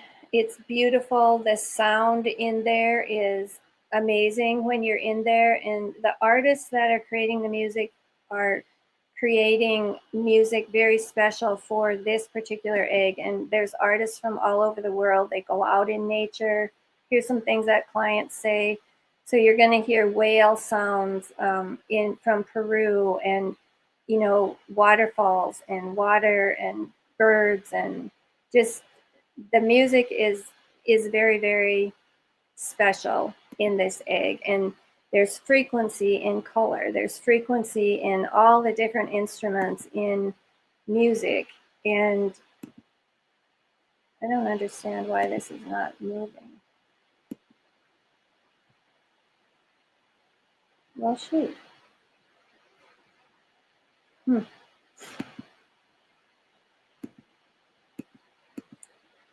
Oh. We actually even do remote sessions. Here's a picture of my mom and then all of us as kids when they were younger. And we do remote sessions, and it works the exact same way on your central nervous system as if you were actually in the egg. And it all happens because of quantum entanglement. It's the same way that prayer works. It's the same way that we can connect with cell phones. I don't know how it works, but frequency can travel as long as it knows who it's going to and the intention is there. It can happen. My grandkids love my egg. This is the gal who created the egg. She was actually at my house. One of the things to become an egg garden is you have to assemble the egg in your house. It's an amazing experience. I also have a handheld frequency scanner, and I use this every day, 24/7. It optimizes the energy after it scans your whole entire body, every aspect of your body, including toxins that might be in there. And then you can optimize the energy around your body, the frequency, so that you have a better chance of feeling better and healing. There's an animal program on there. This is just what some of it looks like when you're scanning and optimizing your body. And there's meridian chakra reports, a comprehensive report that has every part of the body that even me doing anatomy and physiology several times, there's parts of the body that come up on there that you can just go to AI, chat, GPT, and figure out where it is. And it's like spot on. It's an amazing tool. I also have a lymph drainage machine, and it uses electricity, like a little bit of electricity. Rachel's going to be able to explain this better, but it comes through those bulbs and you rub the bulbs on you. It's just so soft and gentle, and you can actually feel your lymph moving, and you can hold it over where, you know, there might be a cluster of lymph nodes in different parts of your body. You start learning all of that. And I can just feel lymph moving in my legs and my arms and different places when I use this, and it, you know, it lasts. It, you know, come and go. This is a picture of my husband using what we call the hub. It's a neuro reset. Children can use it too. And what you do is you set the program up to work on different brain waves. So you can work on theta brain waves or alpha, beta, or gamma. And then you can program it to whatever you want to program it. Maybe you have anxiety, and so we'll go through a program with that. Or maybe you want better focus, or maybe you have Parkinson's or MS, or maybe you have an addiction of some sort. This can actually do a neuro reset in your body to help you overcome whatever it is that you decide that you want to work on. I also have an infrared sauna. I have this foot detox. It works by raising your body temperature to kill the viruses and the bacteria. This is the PEMF mat that I have. I love it so much. It heats. It has chakra stones running along both sides of it, so that it you get those frequencies also through this mat, and it is amazing. Terahertz energy wand. You just have to come and try all this. And then all of the red light. What I love the most is that a lot of these things people can have in their own homes because it's affordable, and red light therapy is becoming very well known to help with macular degeneration. It helps with skin issues. It goes deeper into the body, and there's so many different kinds of modalities that people can use to help with the different issues. I love the mitt. I don't have it yet, but my husband has arthritis in his hands, and I love that. And then the band that you can wear, and it'll go right into your bloodstream and help to cleanse your blood. This is what I am waiting for. It's coming soon. It's called a rain. It's where negative can really become positive, and it is raining down on you through air. I think I've never sat underneath of 1.4 million negative ions, and soaking into your body as you're just reclining in a chair. And that is my next project here, and I can't wait to get it so that people like you can come and sit in it. So I want to thank you guys for listening. I love being here. I've never been on a platform like this before, but I truly do love being here. And thank you, Tanya, for doing this. I know that you put a lot of love and work into this, and everybody that showed up to be here to listen. I appreciate you. And thank you. In gratitude, come visit me. Oh, I have some specials. So Tanya, if you want to come on back on, you can. But I do have some specials that I have never done before. But if you go onto my website and order one session in the harmonic egg, I'm not going to give you 2 sessions. I'm going to actually give you 3 sessions, because we really feel like the start of anything, the 3 sessions would be really good for you. But there's a caveat with that, because I want you to, when you purchase it, I want you to use those 3 sessions in the next 6 weeks. and then they're going to expire, because self-care is important, and this will spur you to use it and to get it. I also do free inner voice scans with that scanner. If anybody wants one, they can email me and let me know. I would gladly do that. And there was a third thing, but I can't remember what it was.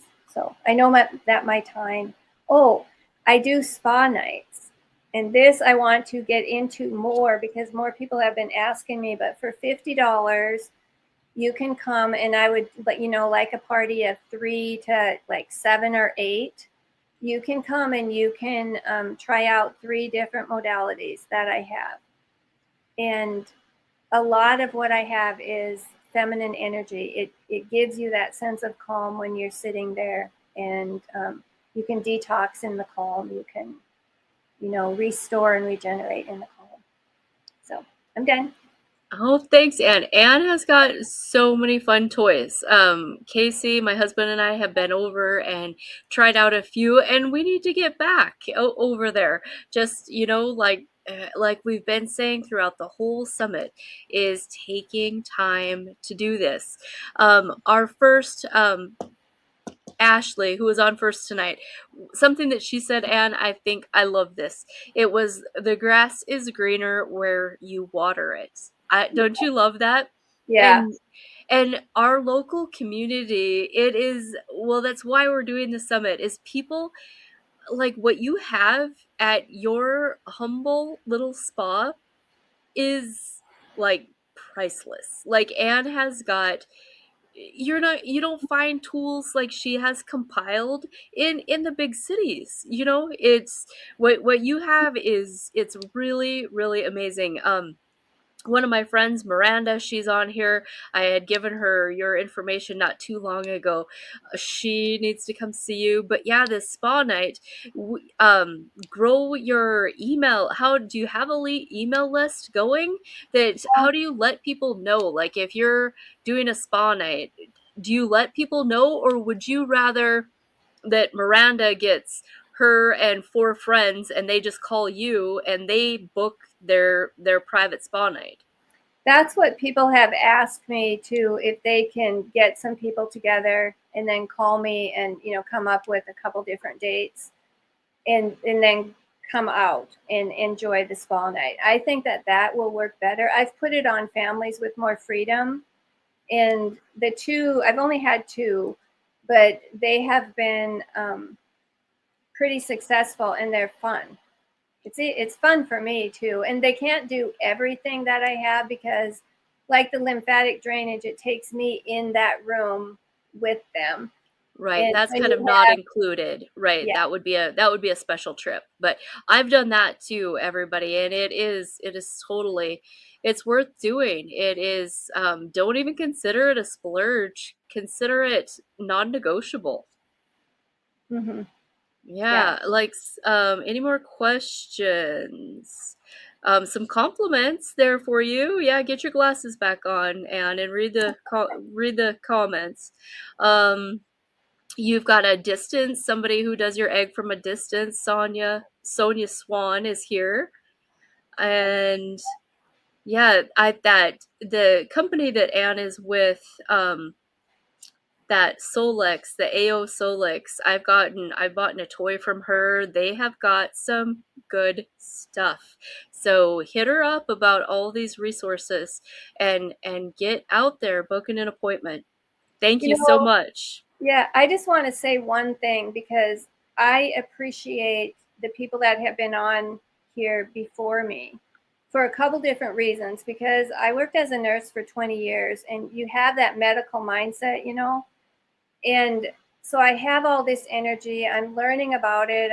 I'm not like, I don't know if I'm even as confident to say that this is going to really work for you. And so when I hear some of those people talk about the Beamer and what it has done for people, and some of the other people talking, it's like, man, they have so much confidence in this invisible energy that you can't even see. And, even with the PEMF mats, you don't even necessarily feel it. I mean, things start happening in your body, but you don't feel like, you know, something traveling up and down your body and like going into a cold plunge. Yep. And so I appreciate their confidence and their belief, because I talk about belief and faith, but sometimes I don't know, how to. Oh yeah, even it's the ego. It's our ego that wants to come and steal those simple things from us, that wants to just take that away and make it not true.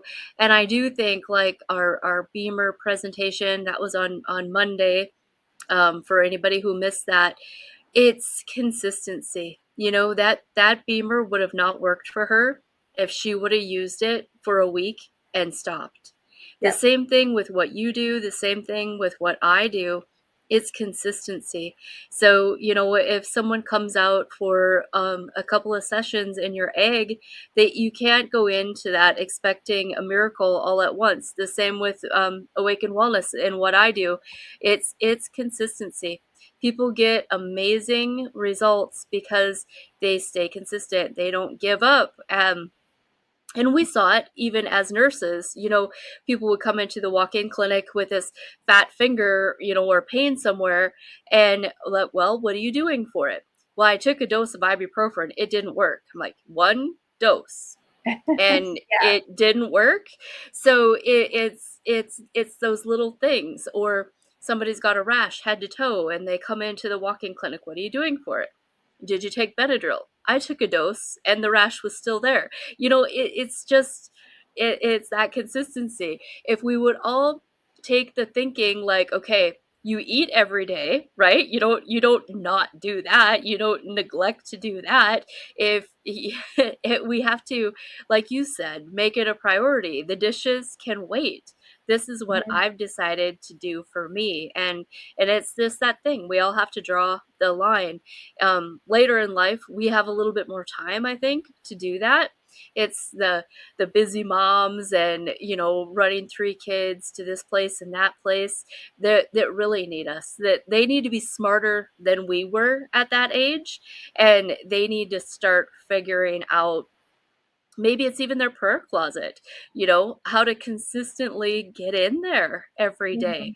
Just those little things. But thank you so much. You can keep looking at the comments while I do this quick drawing. You'll see me, but I can't see you guys. I'm going to draw for our next winner of this hour.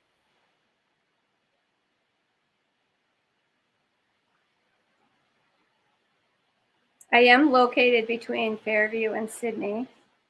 Jen Peterson is the winner.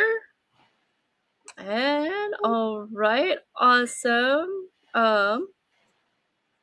Just gonna write it down because best not to trust my memory. All right, thank you so much. Yeah, when the first time, I don't know why my MapQuest did me dirty the first time I ever tried to find your place, but she's right between us in Sydney. Easy to find once you've been there once. So you guys, you really need to take her up on that offer. Now, and I forgot to warn you.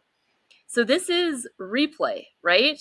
So be specific. If somebody watches this 6 months from now on the replay and calls you up and says, Anne, you said that I could have a buy one, get 2 more free on that egg.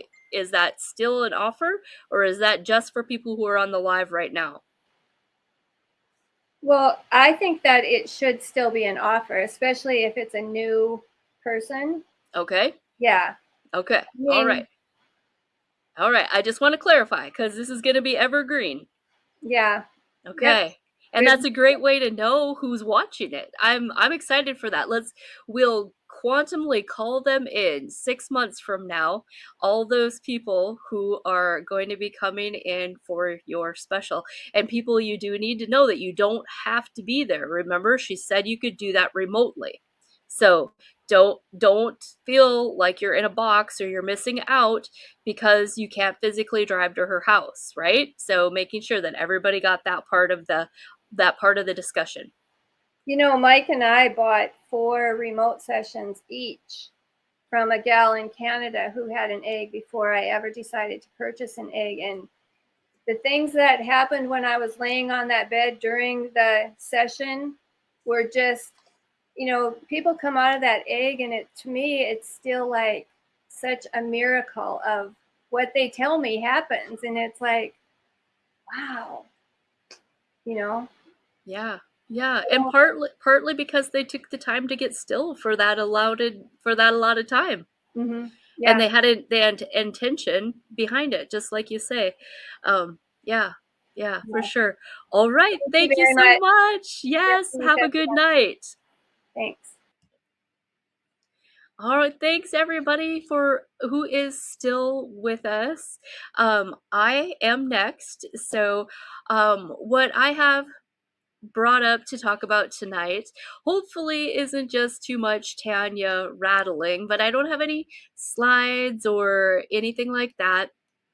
I'm just going to talk about a stage of awakened wellness that I'm ready to develop a little bit further. I had been somewhat shy about kids, and I'm always going to be shy about pregnant people. That's never going to be my specialty. You're always going to get the CYA cover your ass answer from me about pregnancy is go talk to your doctor. That one I'm probably never going to be comfortable with, but I'm getting more comfortable with kids. And the reason that kids have been a little bit tough for me is because I wasn't here. I wasn't this version of Tanya when my kids were little. When my kids were little, they ate red hot dogs. They were on soy formula. I didn't breastfeed. They were fully vaccinated, so I didn't have my own kids to experiment on in this side of what I'm doing and how things are. So I just want to really be clear about that. I'm not an expert in this field. No matter what we do, we're practicing, right? So just like everyone, I'm not here because I'm doing everything right, but I am here and I'm studying more on the kids side, and I'm because I know that there's a need for it. With my grandkids, there's a little experimenting, but it's still different than the mom connection, right? I'm here. I've been on doing this and that and going through these stages of life long enough to know what doesn't work. I've stuck around long enough to get curious, to know that I need to keep learning. And like I say, I just was not always this wellness minded. This is new for me. I was awakened to wellness. I can kind of track it by Jen and Ryder's oldest, Scotty. And I guess that's kind of not in my notes, but I'm just going to go ahead and tell this story. I tell it a lot, so maybe you've heard it, maybe you haven't. But my awakening came kind of then. I was on it. What started me looking for different answers was my own pain. I had, well, kind of a combination of pain, body breakdown, dysfunction, those things in my 20s, 30s, between the being a single mom, being divorced, going back to college, working 2 jobs, that stress. I mean, we all have it. Mine isn't special. I had hiatal hernia, heartburn, always, just it's layers of things that we're breaking down. When we're looking for root causes, we have to go way back. We have to go back to stress. Then we have to go to genetics and all of those things, which it's just too long. You don't care, who cares of what it was or how I got there. But I knew I was riding a lot of horse, love just finding this newfound passion with riding horse because I hated my job as an RN. I had become a nurse because I really felt Holy Spirit called to it, but I never really liked it. It did take me to a place of financial security. It took me to a place of personal growth, going through college, all of those things. But I just I didn't really like it. The knowledge was great, kind of like knowledge is power kind of thing. But my own body, doing all this riding and doing all this horse stuff, in constant pain. I had herniated discs in my lower back and in my neck, and I was eating ibuprofen, probably around 800 milligrams twice a day for years, just to get by, and then had gut issues that I didn't even know were issues. I thought that's just how it was. But I had gotten to the point where I don't have much of a medical record, because even as a nurse, I just refuse to sit in waiting rooms and get diagnosed, like, because what's it gonna do, right? And so I knew I probably, if I went through all the testing and jibber jabber and this and that, would probably easily deserved a fibromyalgia diagnosis. I had all the pain points in my chest and above my hips, and I did have a scan about the herniated discs. That was for real, and I had an appointment with a surgeon and was just about there. I was just about to call it, and then I didn't, for whatever reason. And that was in the horse realm. They use a high power PEMF, so I didn't even try it. Like, this is true Tanya style. I didn't even try this energy, this machine. I just heard about it, and it really, the testimonies on horses were pretty wild. I didn't really hear too many people talking about it, but without even trying it, like, there was people in North Dakota. I could have went and booked an appointment with somebody's horse machine and tried it, but no, I didn't. I just I've got really good credit, so I had a no interest credit card, and I just bought a $20,000 PEMF machine with the equipment and the education to go with it. And then to justify this big expense to get the thing paid off, I started working a little bit on other people's animals, working on other people a little bit, and just using the thing myself. And that got me major pain relief. And now when I look back on that, I almost don't remember that phase of my life, or I almost don't remember how bad it was. So praise the Lord, right, that you don't remember these things. But that kind of got me to questioning more things, got me down, whether it was podcasts or what, got to wondering and getting sugar out of my life, getting inflammation down, just little things like that. First, I landed at a company called LifeVantage that has a really good product. I used that for a couple of years, and then just kept going. And then it was really Jen and her story that got my eyes really open to things that I never thought about. I had never even thought about. So as a nurse, and like, I don't feel like I need to like repent or ask for forgiveness for giving vaccines as a nurse. It was just part of the job. Like, I never considered myself a vaccine salesman. I didn't really talk to anybody about it. You just did what the doctor said was required at this visit. Not kids, usually flu shots, whatever. But I honestly did not have an opinion about it one way or the other. Like, hadn't given two craps about it. It was just something I didn't even think about. And later, it's hard to tell this timeline without skipping around.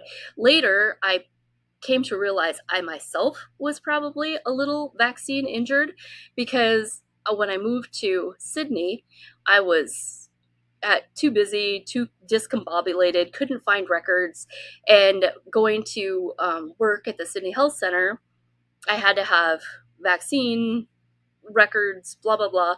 And this is how naive I was. I was like, I was too lazy to look for the records, so I just had them give them to me again. Like, whatever it was, they needed to check the dot and check the box to sign off so I could work there. I just had him give them to me again. And really, when I start to put the pieces together, well, my health definitely, my pain definitely didn't get better after that, right?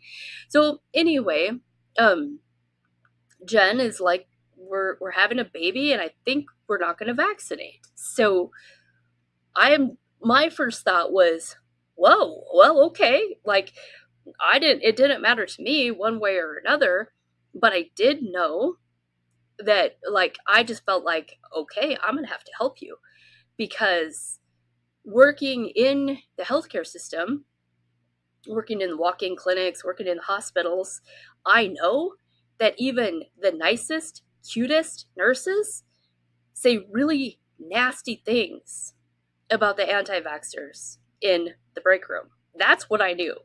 And that's what I didn't want to happen. So I'm like, okay, I'll go to your appointments with you. Like, you're going to get bullied. You just tell me what this looks like and how I can help. So that led me to going to I guess, kind of a rally education of sort. I don't know, whatever. I just saw it probably on Facebook and was like, all right, I need to know what these people are talking about that are politically motivated to stand up to vaccine mandates. So I went to this speech, and the keynote speaker, or whoever you say, was Dr. Patrick Flynn from the Wellness Way. And what this guy was saying, like, woo, like, that's why I was there. It was one of those situations where going to Bismarck at that time was not convenient. I did not want to go. I did not want to drive 4 hours. The timing was not very good, but I knew that there was something for me there, that there was a pivotal thing that wasn't just about supporting Jen. There was a pivotal thing. So when I got there, I was like, this is it. What this guy, and really, I mean, I don't really love that guy. He's kind of a male chauvinist, whatever. But what he was saying about your body and healing and hormones and all this stuff, I was like, yeah, this makes sense. This is what I've been thinking my whole life. This is why I wouldn't go on gabapentin for fibromyalgia, or live on muscle relaxers, or this or that or the other thing. So I knew at that moment in that presentation that this is the bus I was getting on. And it took some time. It took some classes. It took 18 months, 12 months to get like a certification and really the certification, I have the education. The certification is somewhat worthless because it's not, like a state certification. It's just Patrick Flynn's Wellness Way program, right? But that opened up so many doors for me. That's why I was training horses, because I was so mad at life. Like, not mad, like stuck. Like, I didn't want to learn about healthcare. I didn't want to do anything new. I didn't want to hear any new science, but I worked as a nurse because, one, I paid dearly for the education, and two, it was a good paycheck, right? But being stuck in that is yucky. Anybody who's stuck in a job that adds stress to your life at the end of the day, figure out how to get out of it. Figure out what you love. Figure out what you're passionate about and do it. So that things just kept blooming. I kept digging. I kept learning. And as timing would have it, it was right before COVID really got weird, really got, like, I worked at the jail and they were sending people home, like criminals home because of COVID. Like, it was kind of like I was really, my tail feathers were ruffled about other stuff and the politics of the jail and me being the only one that knew how to say no. So it was time to go, but I really liked my paycheck. And I'm a spring person. I make big decisions in the spring. So it must have been April or May. And anybody who knows my husband knows that if you look up laid back in the dictionary, you find his picture. And I was just, ugh, yeah, it was in such a yucky place with that job and putting up with, anyway, I just quit. I put in my resignation and I kind of accidentally didn't even give 2 weeks. Like, something had happened there that day. I'm like, no, I'm done. I'm done. So I'm a good wife, right? I didn't even really discuss it with my partner. And I come home and he's like, well, all right, we'll figure it out. And then in that season, it just happened to be that the kids, his kids that usually help him do the haying, were gone. They were in college. They were doing whatever going on with their life. So I got to learn how to run the baler that summer. And it was weird. It was really weird. But I just kept building Awaken Wellness. I kept getting more education. And I kept going down all these rabbit holes. So I really feel like my calling now is to help people to stay balanced with all this information, right? There's so much stuff that I know that I don't want to know. I have a pretty even-keeled personality, and I don't get in fear about stuff. I don't get in anxiety about stuff. So this started out, I mean, I had notes and none of it had anything to do with this. But when I started out today thinking I'm ready to be a little bit braver with other people's kids, is faith in the process. I've spent the last, 6 years working on mostly adults, and I'm ready to say that I'm brave enough to help kids. And not only kids, but their moms, right? And so the kids that I do have in my life are awesome.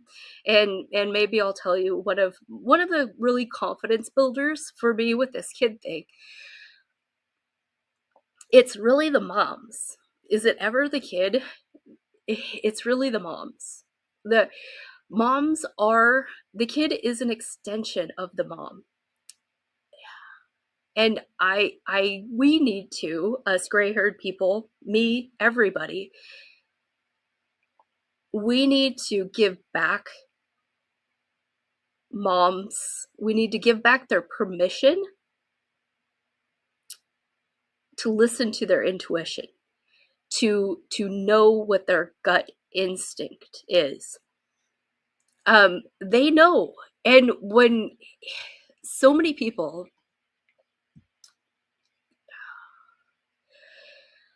I don't know, or just you, if you're sitting in front of me, you know you better than anyone else. And I'm no miracle worker, but when you walk in as a new patient, I give you 2 hours of my time to tell me what's going on with you. And that is super sad in the medical realm. Everybody's in such a rush. And sometimes people feel better when they leave just because they got to say their piece. And that can be true whether you're an adult, whether you're female, or whether you're 5 and somebody's trying to hear what you're trying to communicate. So, and why I am a little bit more brave going into this next season, helping kids is, they're the same as adults, right? Their bodies were meant to heal and will heal under the right circumstances. When we remove what is not supposed to be there and when we replenish what's missing, it's the same. It's the same. I think the really hard thing about working with kids and helping kids is that you've got that kid barrier, and the only thing that they have control over in their life is what goes in their mouth and what comes out. And I really think of it like that horse catching energy, right? If you're not a horse person, you won't really fully understand what I mean, but it could be the horse, it could be the dog. When you go out to your horses and you're carrying a halter and you know that you plan on getting them a saddle on them, and you'd like to do that within 5 minutes. You wouldn't like to take an hour doing that. You'd like to get that done. So your horse, it's not the halter or the bucket. Well, they do like buckets, but they can tell your energy. If you're going out to visit them with a halter and the I'm gonna get you energy, they know that. They know that before you got before they could see you, they felt that energy bubble. The same if you've got the bucket, you're going out there to feed them, your energy is totally different. And that's, little kids are just as intuitive as that horse. They know when you put some weird tasting thing out of a dropper and in that thing, your energy changed because all of a sudden you had to get them with this tincture or with this medicine or whatever it is. They don't care what it is. They've never tasted it. They know mom's bubble just changed. They're like, I don't know who this is, but this ain't my mama. My mama don't act like that. So those things that we have to remember, the best way to get a kid to take whatever you want is to tell them they can't have it. Just, no, this is mom's, this is grown-up stuff. You can't have it. And because you relaxed, right? And when your kids have problems, like mom has a problem. When mom has a problem, the kids have a problem. If mom's sick, the kids are sick because she is their umbilical cord. It's still there. It's just invisible at this point, but it's still there. So the kids that I have worked with, so far, and I help everybody on any level with a completely non-judgmental, whether somebody has fully believes in you should have every vaccine, or someone who doesn't, or someone who's changed their mind in the middle. That is is not here nor there at Awaken Wellness. There is no judgment. There's no judgment whatsoever. We're all on this path, and we can only bite off what we can chew, one thing at a time. So I use bioenergetic scanning. It's kind of similar to some of the concepts that Anne was talking about. And my explanation, and I can do quantum or I can do in person, my explanation of that is it gives your body a chance to talk to me. So before you come in and see me, you fill out paperwork, you tell me about your symptoms, you tell me about your history, about what's going on. And so I kind of get to know you on paper before you come in. And then when you come in, I listen and you tell me with your words what is going on. And then with my bioenergetic scanner, I ask your body what it would like to tell me, what is going on. Now, sometimes these things match perfectly, and sometimes they don't match at all, and neither one is right or wrong.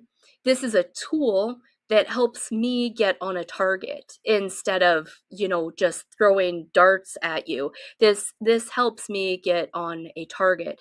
This helps me look into what possible root problems we're dealing with, if what possible nutritional deficiencies we're dealing with, or if maybe we can just a subtle energy shift will make all the difference.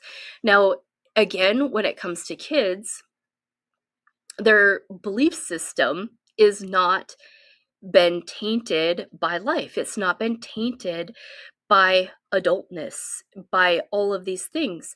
So energy work works on kids way better, in my opinion, than it does on adults, because especially if they trust mom, they trust that mom brought them to see me for a reason. There's, if mom trusts them, I mean, whether they're ready to have a conversation or they're being shy or whatever, there's already that trust there.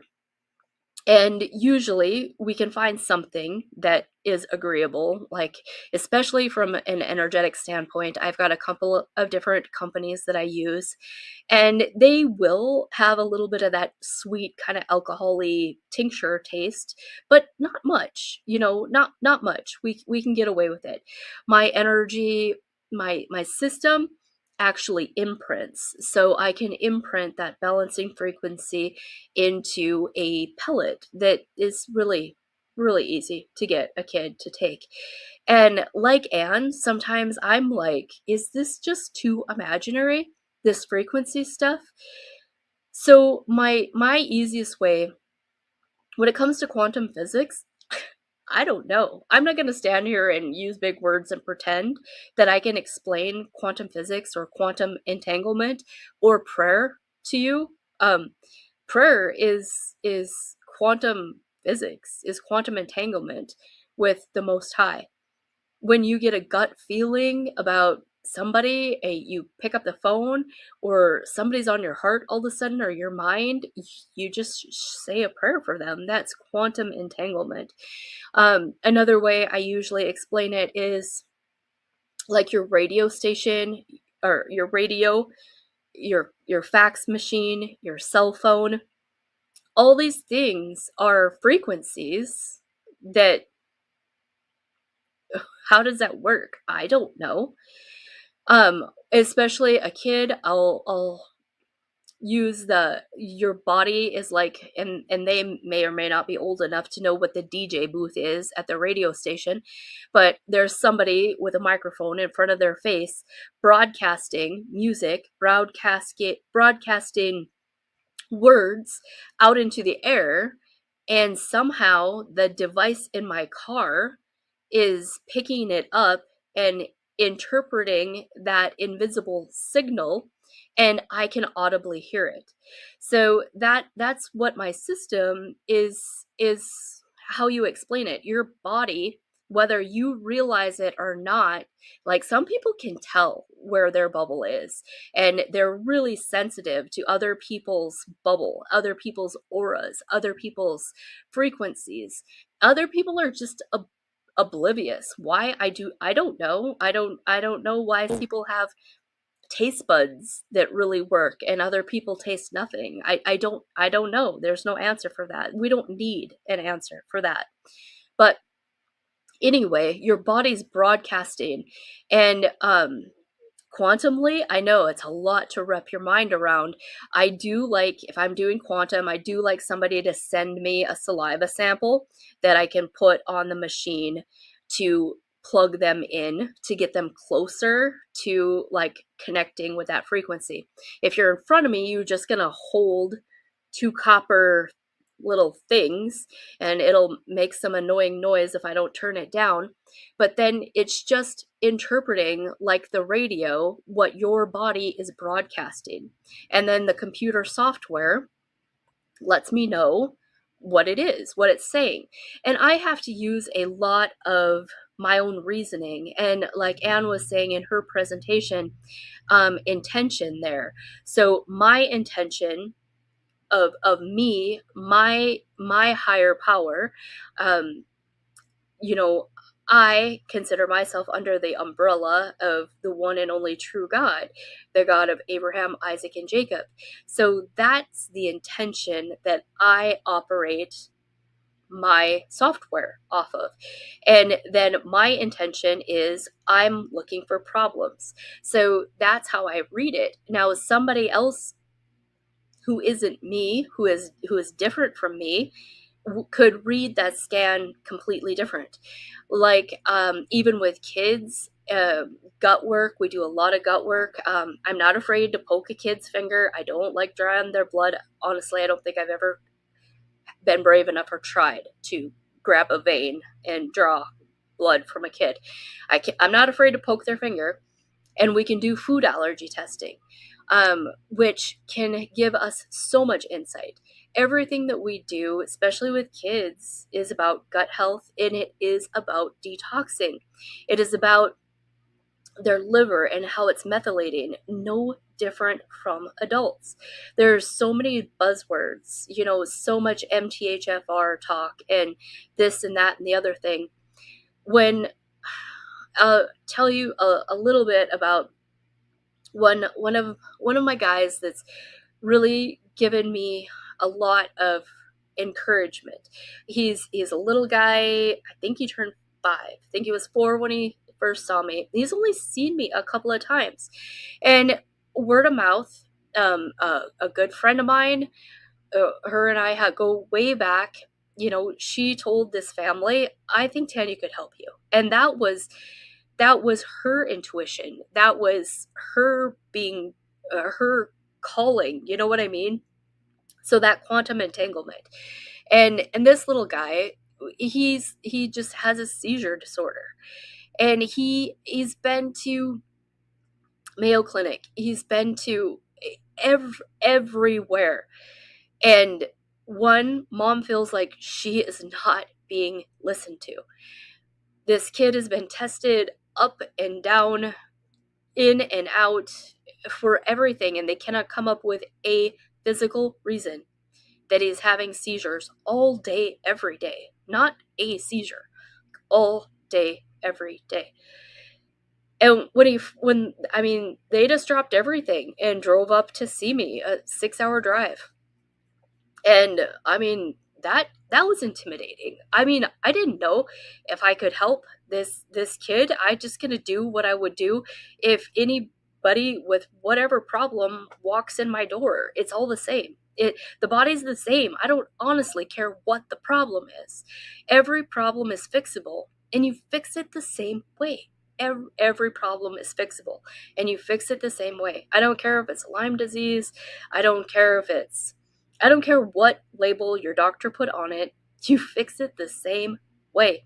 You have to remove from the body what is not supposed to be in it. Period.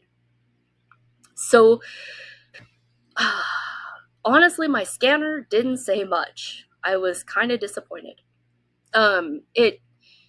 The kid wasn't ready for much. So that the scanner, your body, will only tell me what you're ready for. And that's like the basic comprehensive scan. Now, I can scan deeper. I can go dig deeper. I can ask about the liver. I can ask about the brain. And I can force that information, and I can find it. But that doesn't mean that that's the first step. We all want this drive-through. We want better now. But healing is in layers. It's like a jawbreaker. You can't just go biting to the center of that and not expect to break your tooth, not expect bad things to happen. So honestly, when I think back on it, I did get some decent answers. That's not true. My scanner has every product on my shelf in it. And so it also helps me match products to the person. And it's like muscle testing, which I teach a lot of. I just assume that you come in and I teach you how to muscle test yourself and use that skill for life, then pay me every month to tell you what vitamin you should be taking. So we do a lot of self muscle testing. And anyway, so he did, if I remember right, we really needed some magnesium, we really needed the right B vitamins, we really needed the basics, the zinc, the selenium, the minerals.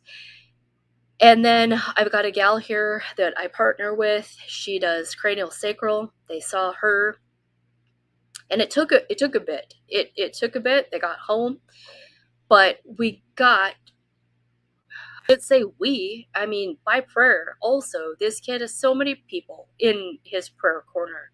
You know, mom got some good attention from me, some good hugs.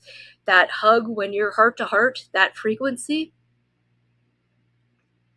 I have a way of removing stuff just with that hug. Removing stuff. There was some mom guilt, some baggage that she didn't get to leave Awaken Wellness with. That stays behind.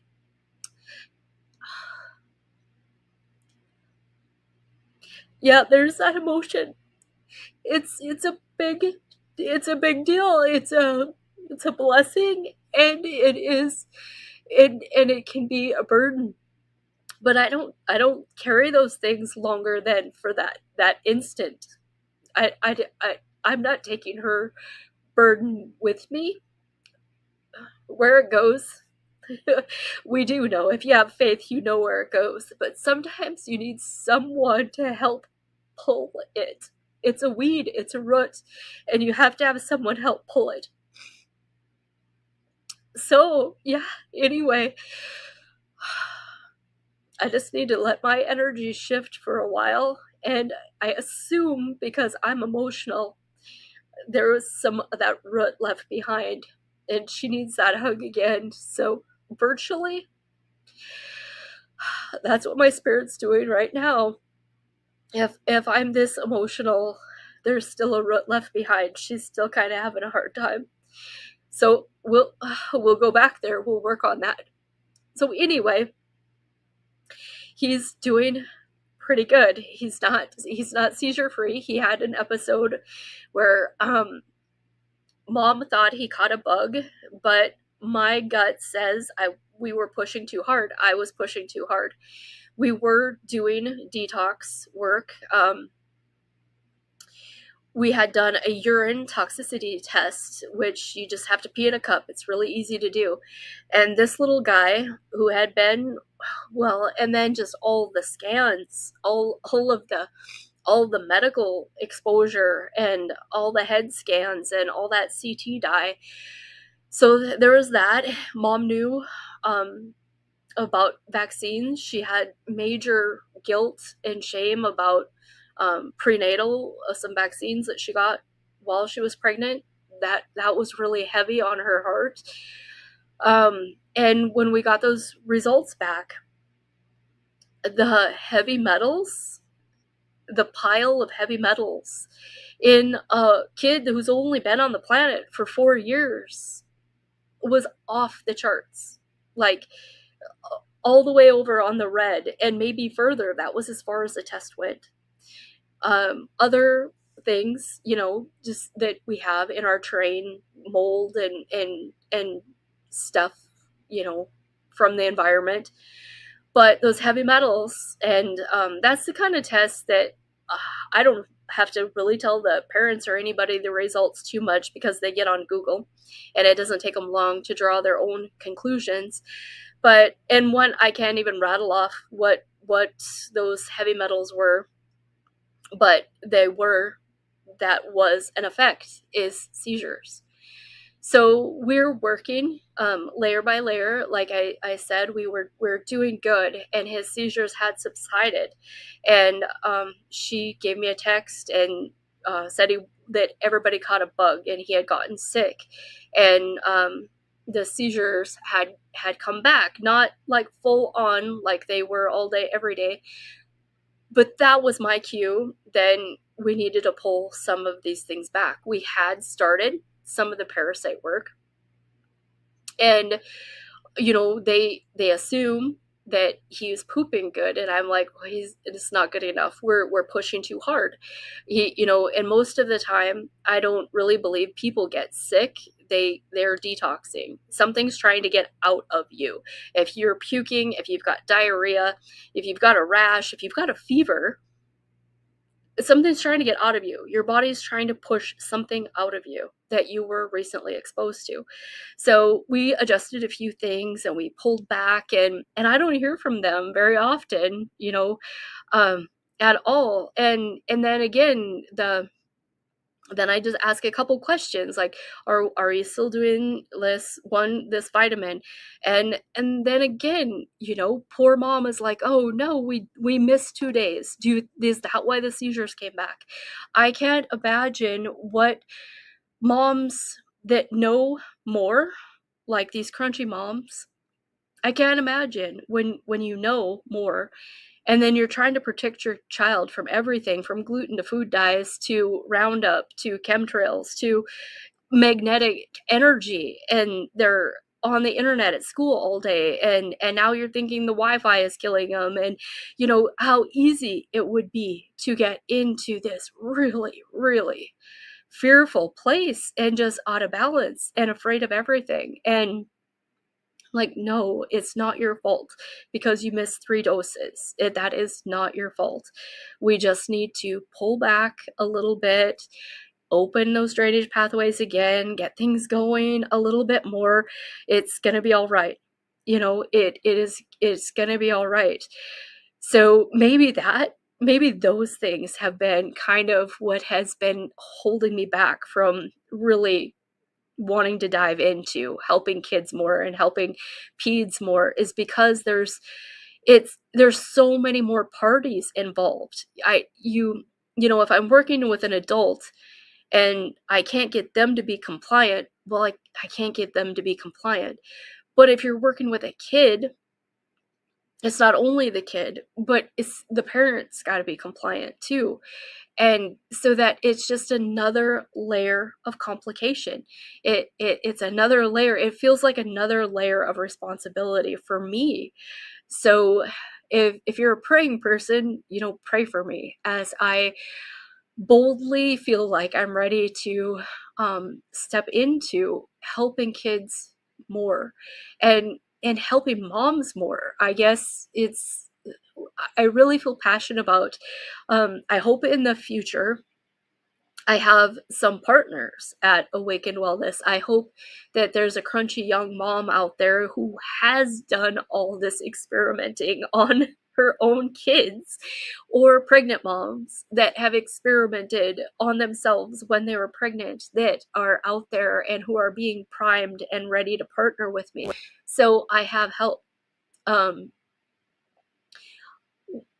We're going to get busier. All of us practitioners here on the summit, with or without this summit, we're going to get busier because people are opening their minds. People are changing. People want different answers. People are tired of being told they're fine, that their labs are normal, but they feel like hell, And we need tools because we live in Roundup Valley. We live in Glyphosate Valley. We live in the oil field and the fracking, and we're happy for all of it. We embrace all of it, but we do need tools to help our body mitigate those toxins. We're not going to become protesters. We're not going to get rid of these things. So we just need to know that there's hope. We just need to know that we don't have to be afraid of these things. We can make different choices. We can pick organic whenever possible. We can buy our, I want us to build a community. If moms are out there making some extra cash canning or fermenting or making sourdough, and they're out there offering it for sale, buy it from them. Like myself, I don't like to cook. I have no desire to do any of that, but I could be a damn good customer. If you've got moms out there that are making $5 on a dozen eggs, buy it from them. It is one of my dreams for Awaken Wellness to be that connection point. I myself, I like to buy this stuff, but I do not like to run around town at specific times and pick stuff up. Like I just, it just will keep me from doing it. So Awaken Wellness is a great drop-off point. I've got a couple of customers that do the sourdough drop-off, and we are happy to be that for people. And selfishly, it gives people a reason to walk through the door and say hi, and there might be something else on Awaken Wellness shelf that they need. So this, I'm just, throw the camera on and start talking. Almost nothing that I said tonight was what I planned on saying, but that is, that's how I roll. I like to be inspired. I like to let the spirit guide me, and I too am desperately trying to plug back in to my intuition. I will say, and I'm gonna be really, really bold about this. If you don't know about parasites, if you don't know, if you've never done a parasite cleanse, oh my gosh, I could really get on my soapbox, but I've been talking for a long time. What time is it? I could really get on my soapbox. It's so trendy, parasite cleansing is, and it is so needed, but oh my goodness, it can make such a mess. It can make such a mess, especially a normal healthy person or even a kid. You can get away with doing a lot. But if a person who has got known chronic pain, known autoimmune disease, or a history of cancer, please get with someone like myself or Dr. Keller, or some of the other practitioners here, and don't haphazardly start doing a parasite cleanse. Now, I have got really good hybrid binders. Binders to me are like dusting your house. Binders, you don't have to do a parasite cleanse before you're on a binder. A binder is like dusting your house. That is like, it's just like lightly helping your body absorb toxins. But those work, one, when you're young and you're not sick, but two, as a follow-up program after you've done. For me, anybody who walks in my door, I would love to have them do a 120-day foundational detox and parasite cleanse.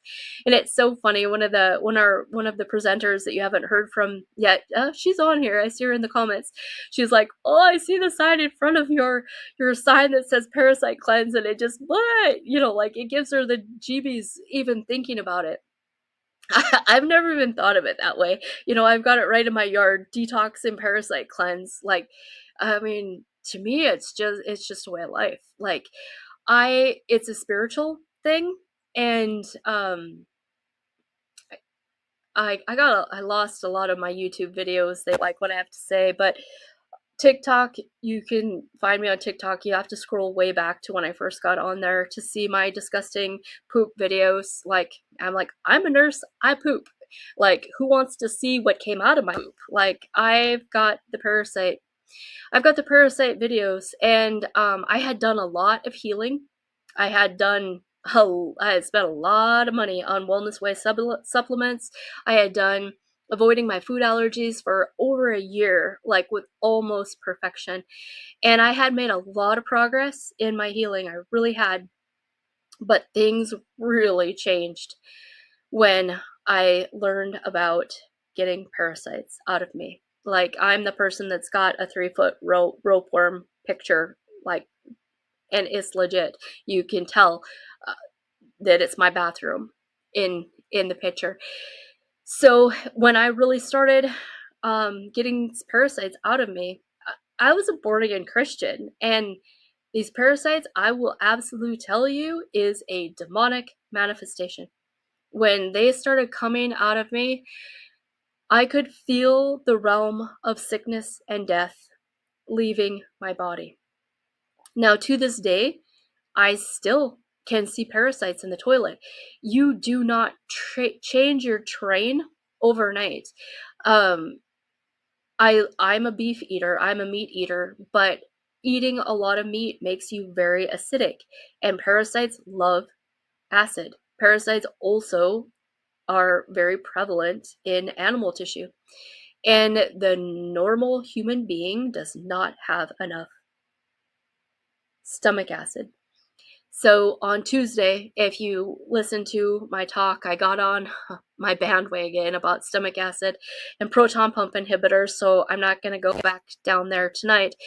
But I will tell you that I was on a proton pump inhibitor probably for 12 or 15 years. And they make you full of parasites. You have got to have stomach acid for the rest of your digestive system to work right. Fatty liver, insulin, hormone issues, you get rid of the parasites, you pull the toxins, and your body will just fix the rest of it. You don't need to go on HRT. You don't need to go on metformin. You don't need to go on all these other drugs, because when you pull those weeds, you were designed to heal. Your body will fix it. So again, thank you all. I've have closure problems, so I'm going to take 1 second. I'm going to look in the comments, and then I am going to say goodnight. Let's see. No comments, but there's 15 of you still here, and nobody has any comments after I rambled on forever. I will say that in the future, I'm gonna do a VIP family package where the kids' scans will be unlimited. The package price includes the parents because you have to work on the adults. And then the kids' scans are unlimited. You get a discount on any required supplements. And the parents or the kids can do ionic foot baths, kids can do red light, they can do PEMF. The package includes 2 monthly sessions for whoever in the family. I do ozone in ear treatments, like ozone for ear infections and things like that. That is unlimited and free in the package. So that's something that Awaken Wellness is going to be bringing in. I'm going to if you're still sitting with me, I'm going to quick do this drawing. And if you have any comments, you can quick do them. I'll look in a second.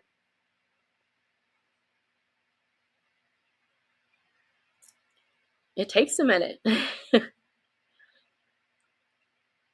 Jeannie Gardner is the winner. Jeannie is not from here. Jeannie is a colleague of mine. So that's awesome. I will be definitely mailing her prize. Thank you everybody for being here. I really got long-winded. So sorry. Next time I'll keep it short, I promise.